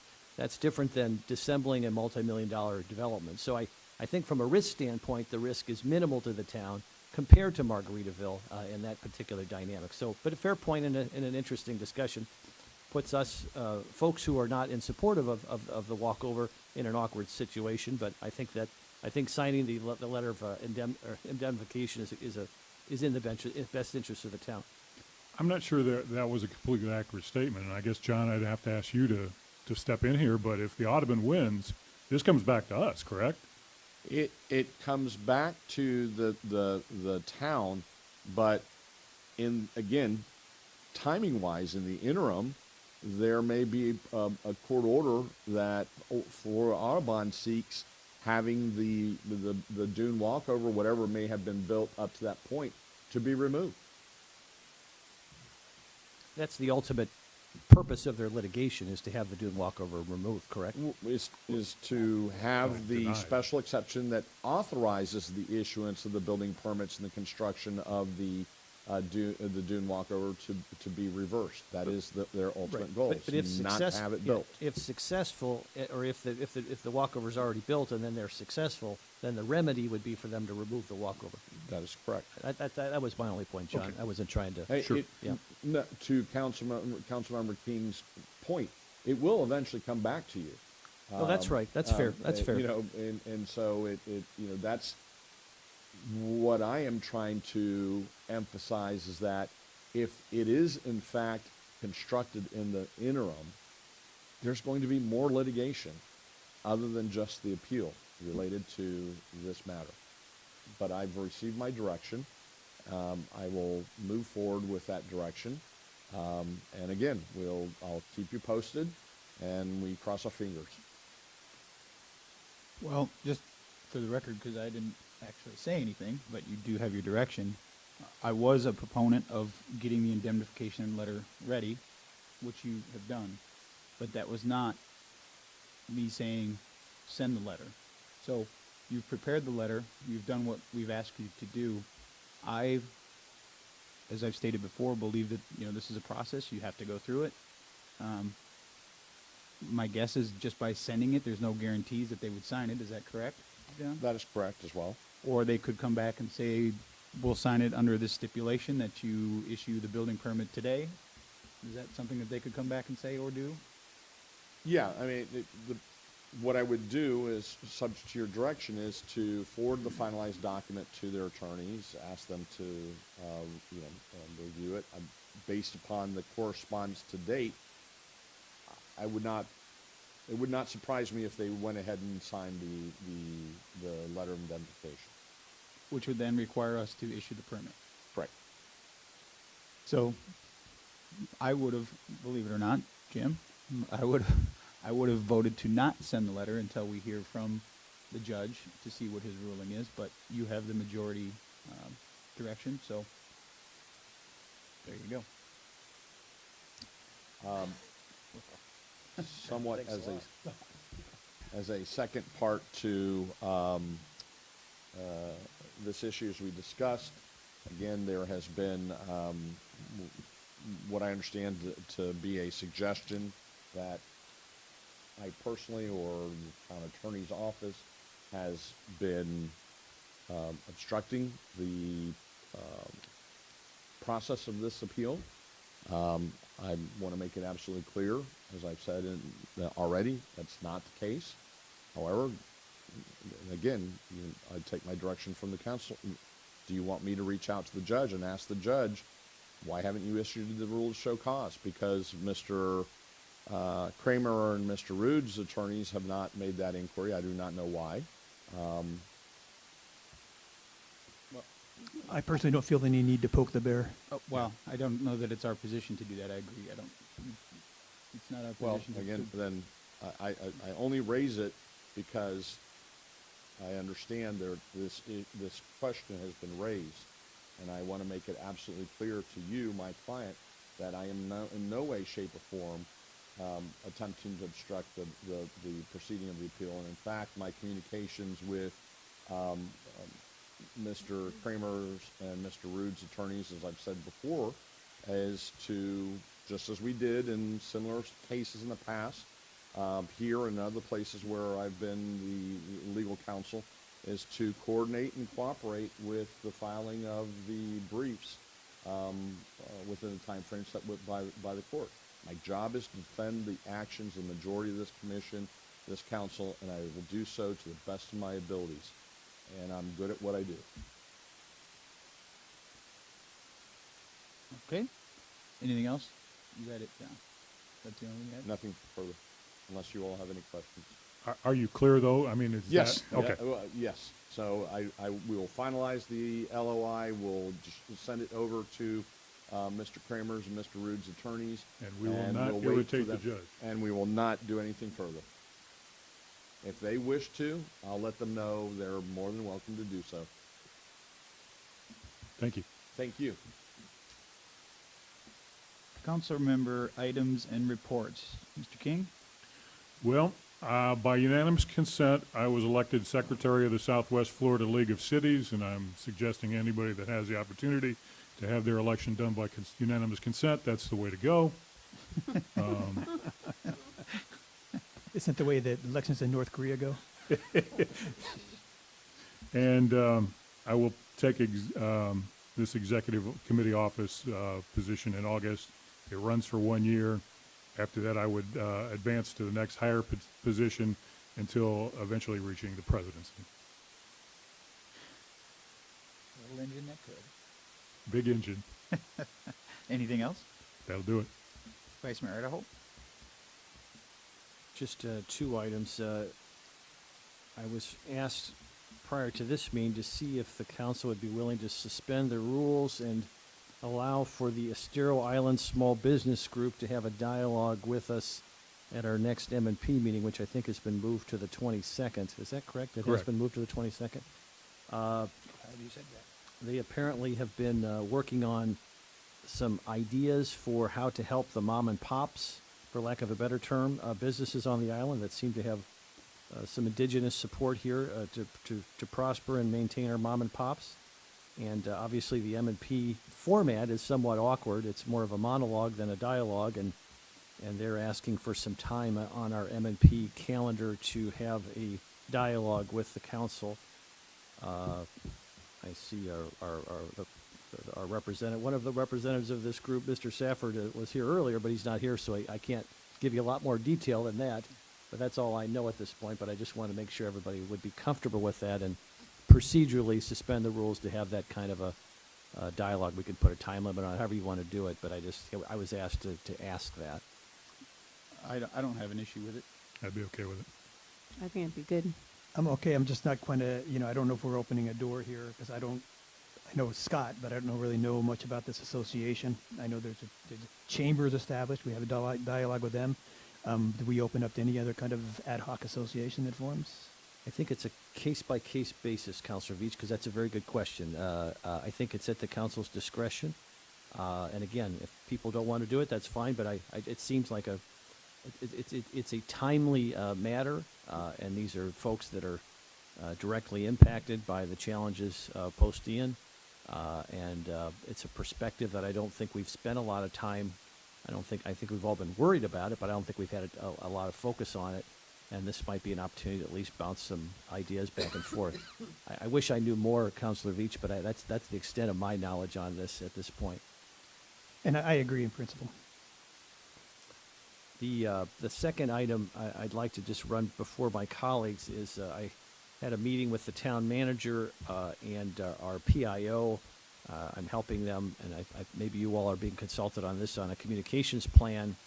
And this, in essence, this piece of the puzzle is really almost it's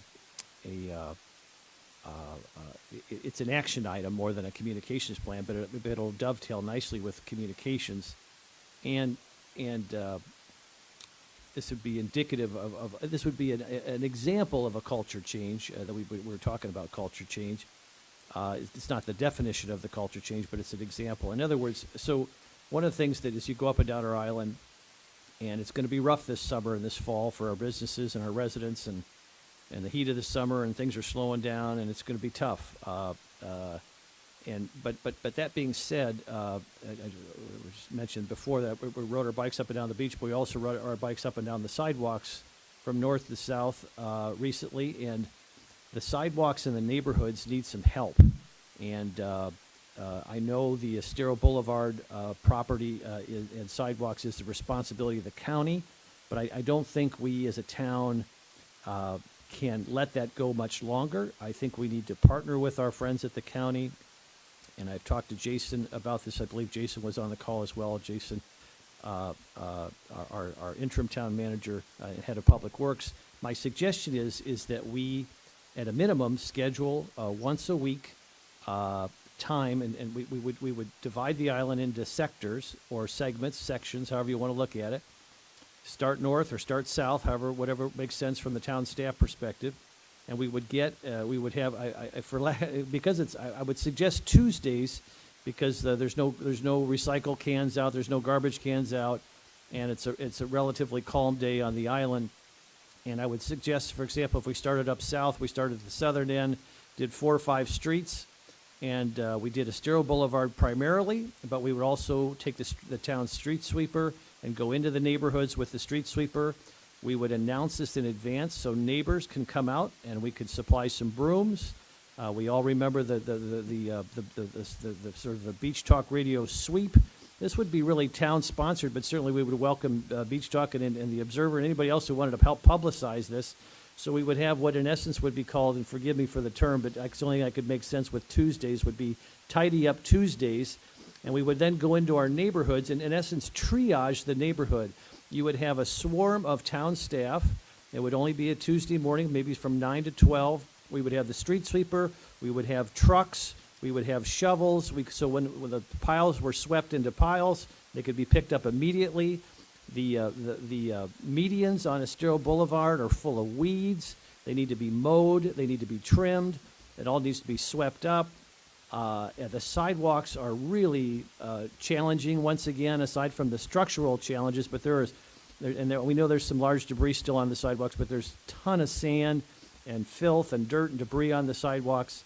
And I think just for, not only because that's our transportation artery, but I also think it's also, it wears on people, and I think it's wearing people down because it's getting rather depressing out there. And I think if we could do a section each Tuesday and move all the way down that island and give that island a nice deep clean, the volunteers who show up, not just from the neighborhood, other people wanted to come and help, we could send them out to the beach part of that section, walk the beach, do the beach accesses if there's beach accesses in that section, and just really triage that neighborhood. And I think within 3 hours, if we have a group of 50 or 100 people, we could really make that look nice, and then move our way down the island and try to not only repair the transportational mode, but also boost the morale of the island. So I just wanted to, the town manager suggested I run that by everybody. I can't imagine it would be something people would be against, but maybe you have some ideas that you'd want to add to that.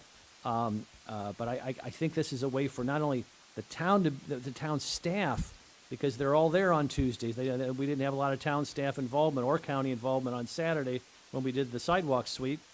But if we did it on a Tuesday morning, we could get a ton of the staff out, not just the traditional staff, get the enforcement people out there, get the public works people out there, and if town council people wanted to sign up and be part of that, depending on where the neighborhood is and what everybody's schedule is, that would be great. And just, it seems like we all could work as a group, public, town, working together to kind of solve some of these challenges. I know that the streets are going to get messy again. I know there's debris still being worked on, but our island cannot look this run down as we go through this process. And if we could just give it a shot in the arm throughout the summer and fall, and obviously once season starts again, we'll have a lot more traffic and a lot more people back, and hopefully things will really start to get better. But anyways, I thought this might be a nice initiative over the summer and fall, and just wanted to bounce it off everybody and get your input. I think it's a great idea. Sign me up.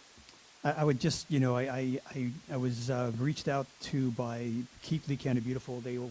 They heard that after the storm we had a few weeks ago, there was a lot of garbage that had washed up, and they were looking to do a cleanup down south. Their problem was they just have nowhere for volunteers to park down south because most of the condos, as you know, now are fenced off construction zones, so it's not all places. But it seems like this may be maybe be more appropriate to try to work this with Keep Lee County Beautiful, get more volunteers in, maybe less staff time, let our staff keep up with their permits and all the other stuff they have. Well, that's a fair point, Councilor Beach. I don't want to be saying we're going to take the permit staff and put them out there. I'm talking about public works, talking about base staff, our ambassadors on the beach. I'm talking about some administrative staff who just the mornings to get them invested in our community, and then it allows the citizens in that neighborhood and quite frankly volunteers who might be visiting for everybody to be involved. And if our PIO does a nice job of publicizing this and we get the folks on Beach Talk and others to follow this, then maybe when we're doing a section that involves those condos, there's enough people involved where we could, I could get my condo to open up its parking that day for people and that need to park in that area. We could publicize that in advance. It's a very, it'll be labor intensive from a communications and organizing standpoint, but I think there's a will, as we saw from the sidewalks cleanup, there's a will for people to want to be part of something bigger than themselves, but also the sense of how nice the island looked after that, just that sidewalk sweep, which was just one day. It could be tremendous. And I want the town involved. I don't want to shift it to a third party. I'd like to see the town staff be part of the effort and let them feel like they're having an impact, and then again have the neighbors interact with our own town staff. I did think about having somebody from permitting and maybe from our utilities be part of, just have one person, because if somebody in that neighborhood has a problem with their permit or inspection or one of the utility issues, they could walk over and see their issue. They could ask questions. It's a way to almost have it's a way to get our town to interact with our residents in a way. It's not just that it's the town going out proactively as opposed to waiting for people to come down to the trailers and wait in line and do their thing. The town's going out to the neighborhoods and having that. It sends a message that we're working for the people, and I think that's part of the culture shift that we're looking at, if I could be so bold. Yeah. But I would also, just consider Keep Lee County Beautiful because they also have the reach. They would be included. I think we could have our PIO involve them, and when we have organized Tuesdays and we have it all set up, that we could bring them in and have their volunteers be part of it. And absolutely, the more the merrier in terms of that. But I just want to make sure that the town's got some skin in the game and can help sort of be the core. If it's a particular Tuesday where there's not a lot of volunteers, or it's a part of the island doesn't have a lot of residents, we still have a core team of people going in there and triaging it and cleaning up our sidewalks and getting that grass mowed on the median and just getting things looking nice, trimmed, and getting some debris off where we can. And maybe there's some debris we can pick up and pull off that's on the sidewalks. Some of those cement stones are obviously too big, but it just seems like we gotta rally. What's that? That's true, John. We'll put you on the big chunks of cement. But I just think that it's getting kind of grim down here, and it seems like if we made an effort, I think it would be well received. All right. Anything else? That's all I've got. Thank you. Mm-hmm. Councilor Woodson? I love that idea, Vice Mayor. And in addition to that, I just wanted to bring up that there is a canal basin cleanup and a mound house cleanup this weekend. This is in the water. It's being sponsored primarily by the Chamber in conjunction with Keep Lee County Beautiful. But all around Shipwreck and that canal that goes past Moss and back into the basin. So that's one area, and then the other area is back by the Mound House and the canoe launching area and that type of thing. And so I'm pretty sure that the chamber put out a notice today and looking for kayaks and boats and anyone that can help. I know Shipwreck is involved in putting out a garbage container, a huge container as we pull things out of the canals. So, this would just be an enhancement for the rest of the summer too. I mean, this is just a one-off item that's been organized, but to keep going all summer, I think that would be huge.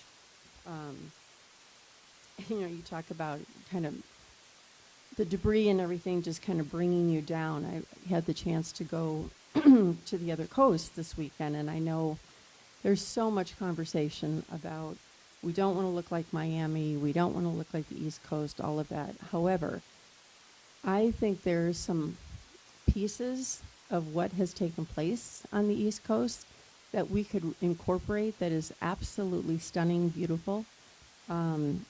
Obviously not the high-rise condos and all of that's not what I'm referring to. But, you go to Lauderdale by the Sea.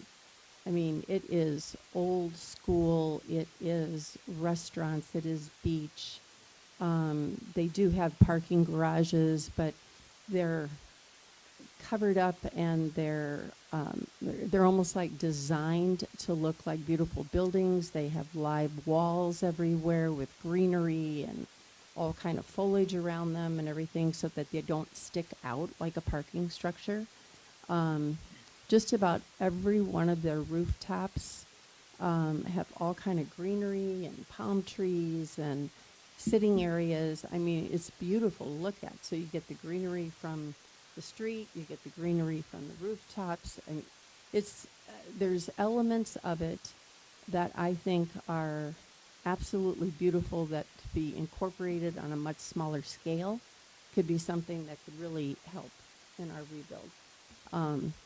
It was deflating to come back after seeing all this beautiful greenery and bright colors and all this kind of stuff, and then to drive back on the island. And it was hard. It was really hard. It probably hit me harder last night than it has hit me in a long time, because I think I'm so used to just being around it. But when you get away and you can see how beautiful it can be again, and then to come back and it hits really hard. So I just want to bring that up. The last thing, I think I was quoted as saying, why have an LPA? I think Steve Johnson said that there was a time when I was on the LPA, that a lot of the decisions that we made were not taken as valued. When it would go to council, they would be overturned. I saw the same thing when I was on BORCAB. And I think that this council has made a true effort to listen to our people. I think we have great people on the LPA. I think we listen to them now. I think we take into consideration what staff says in those meetings, what the LPA decides, and we move forward. So I just wanted to clarify that was a comment that was made in a prior council and a prior time when I was in a different position. And I think that has had tremendous movement forward with this council. So that's it. All right. Anything else? No? Councilor Veach? A couple things. Now, of course, we're back in hurricane season, which is probably too soon for most of us. Now it's no longer such a game. But one thing that came up, I know that when the rescue people came through and knocked a lot of doors in, it created a lot of anxiety because now people's houses were exposed and they were worried about looters and whatever else. One thing that I did, I think is effective that people may want to consider putting in the hurricane kit is come up with a sign that you can tape on your door that says, "No one's home, don't break down door." And that, in my case, was enough where they did not break down the door of my little room over the garage. So I think when people are, and you should have your go bag and be ready for another hurricane. A lot of a lot of places are very exposed, and that's one suggestion I have is just come up with a sign you can put on the door, and maybe they won't break down your door if you actually cleared it out. Another thing that with the Resilient Lee, they're going through now this next stage where they have the branches, which are the people who are trying to refine down the input for different categories, and they're calling them branches. They're working, and they're talking about resilient hubs. And this is kind of something that, I think I proposed before with town council, is trying to acquire some of the land around town hall, although it's very, almost prohibitively expensive, around town hall, and then make a greater hub. So we would have a Hardin Town Hall. It would be great to keep the fire station there. We'd also have Bay Oaks. We could potentially have alternate power sources with generators and things. So if we were after a storm like this, there could have to be a comfortable, air-conditioned place for people to be. Maybe not a shelter per se, but something to provide that service to people. That's a kind of push I'm going to put through, but it's going to be a hard sell. Another thing is, we've been, for the last 2 years, been working on trying to update the comp plan. And it doesn't necessarily mean change the comp plan. I think town council was pretty clear in our expression that what they proposed about the changes in the comp plan were not, especially with densities and FARs, was not particularly wanted.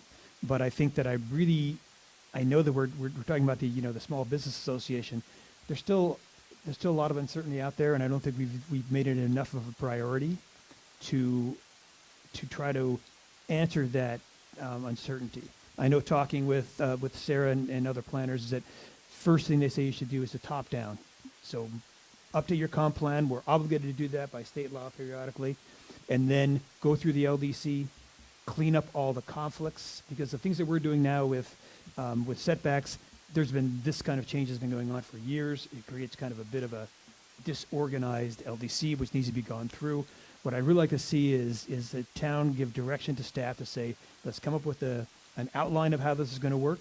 Let's come up with a schedule, and let's start working through the process, and then implement our commercial nodes so that the people who have that land, which I understand a lot of them are for sale but not moving because of uncertainty, is that we can start to give them clarity to allow them to rebuild. I'm certainly not opposed to that. Anyone else have an objection to that? No, I've been saying this for a couple months now, that we need to move forward. I think this is a great, and to put a timeline with it and to actually get an agenda going and a timeline, I think that'd be huge.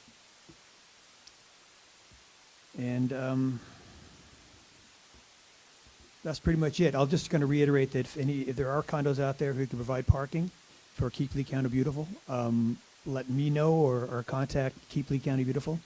And there's still volunteers out there who are ready and willing to help. And at the beginning of the cleanup, they were heroes.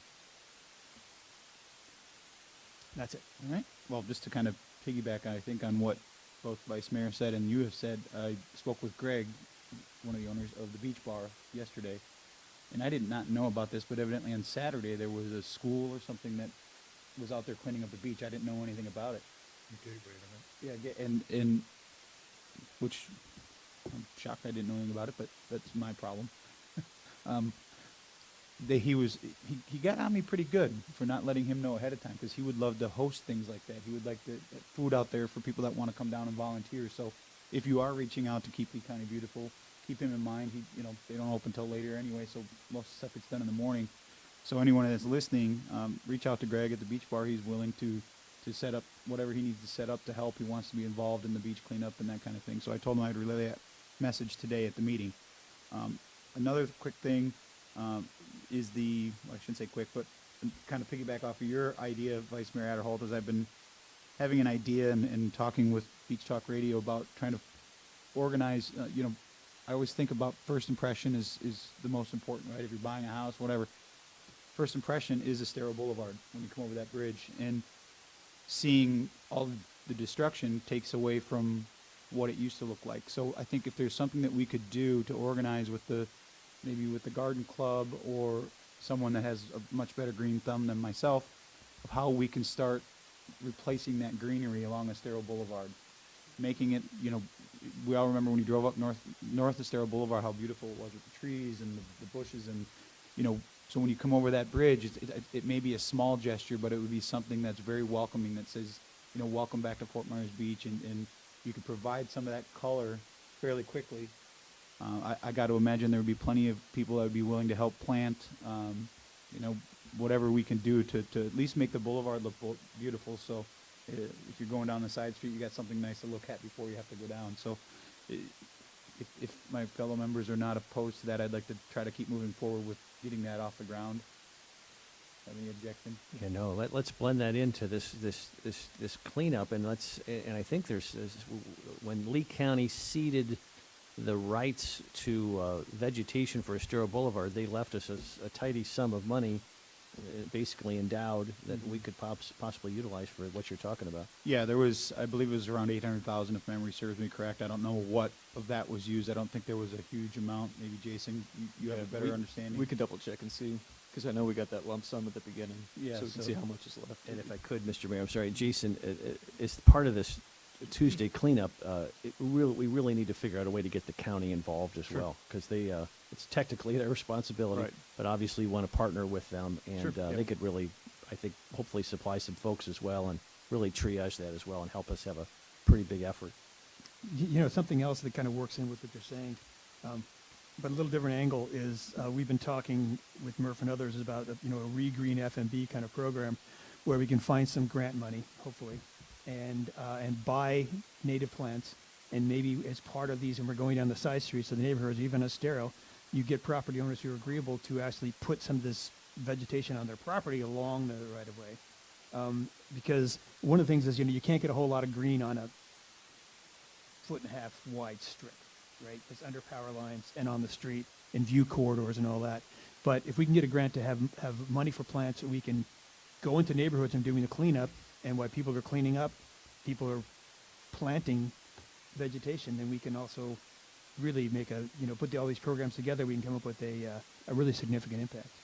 Yeah, the more I thought about it, what got me really thinking about it was the signs, the street signs that people started making.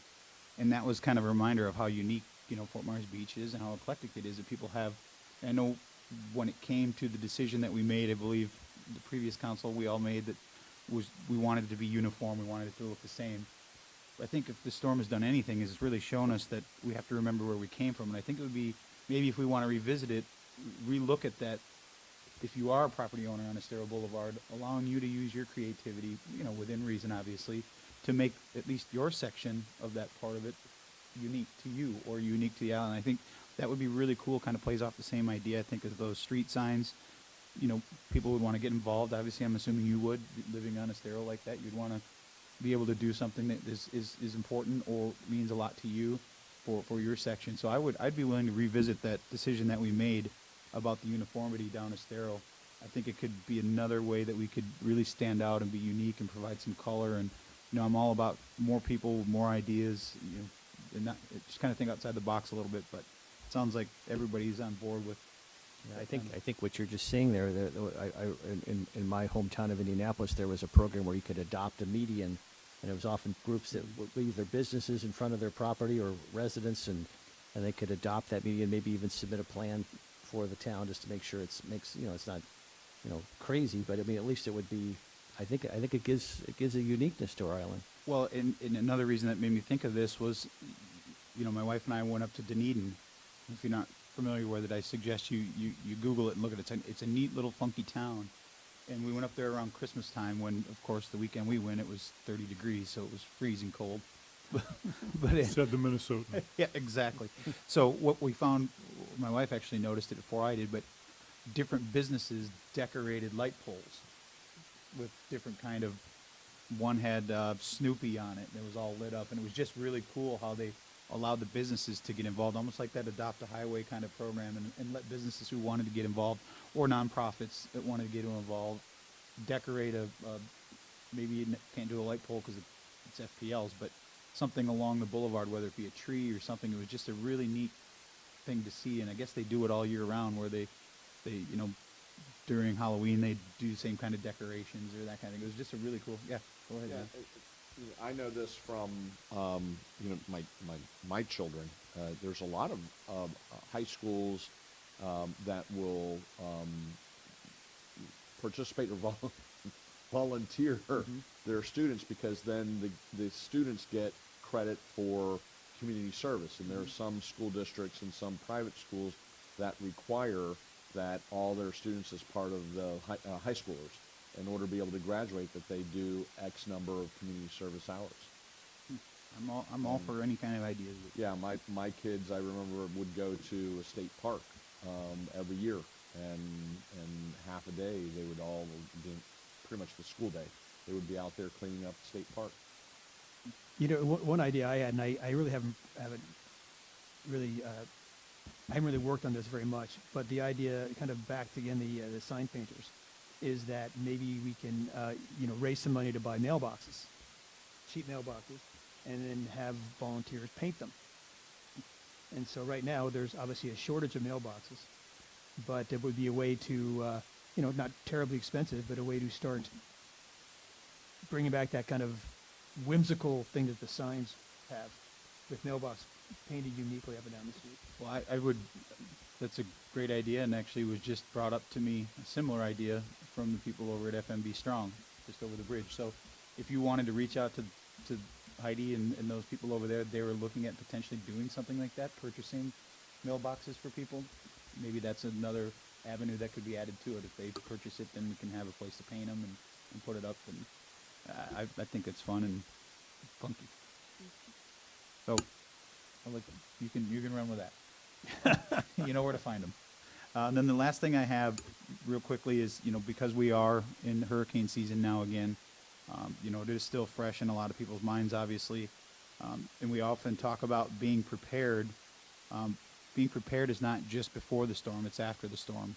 And I think people need to remember that you can prepare to have everything ready that you think you're going to need as best you can. But what are you going to do if all that stuff disappears, which we saw in this storm? People were prepared, or so they thought they were prepared, and then their house was gone and everything that they had with them to prepare, and they were left with, what do we have to do? And as we saw, people were going into Publix, and this is what made me think about it, is people were going into Publix and getting the things that they had prepared for, but were taken away. So they did what they had to do. And Vice Mayor was with me at the opening of Publix, and one of our residents actually went back and gave them a check for the things that they had taken out of Publix. So that shows the character and the culture of the people that we have here on the island. But it also makes me want to just get it back out there that you need to prepare for after the storm, when there's no plumbing and there's no electricity and all those things like that. So don't think about just what you need before the storm. Think about what you're going to need after the storm should you lose it. I think that'll help all of us be a little bit more prepared should we ever have to encounter something like we did last September. So with that, I have nothing else. Move to adjourn. Got a motion to adjourn. Is there a second? Second. Yeah, we got a motion and a second. All those in favor signify by saying aye. Aye. Aye. We are adjourned at 12:29. I think the crying baby made the motion.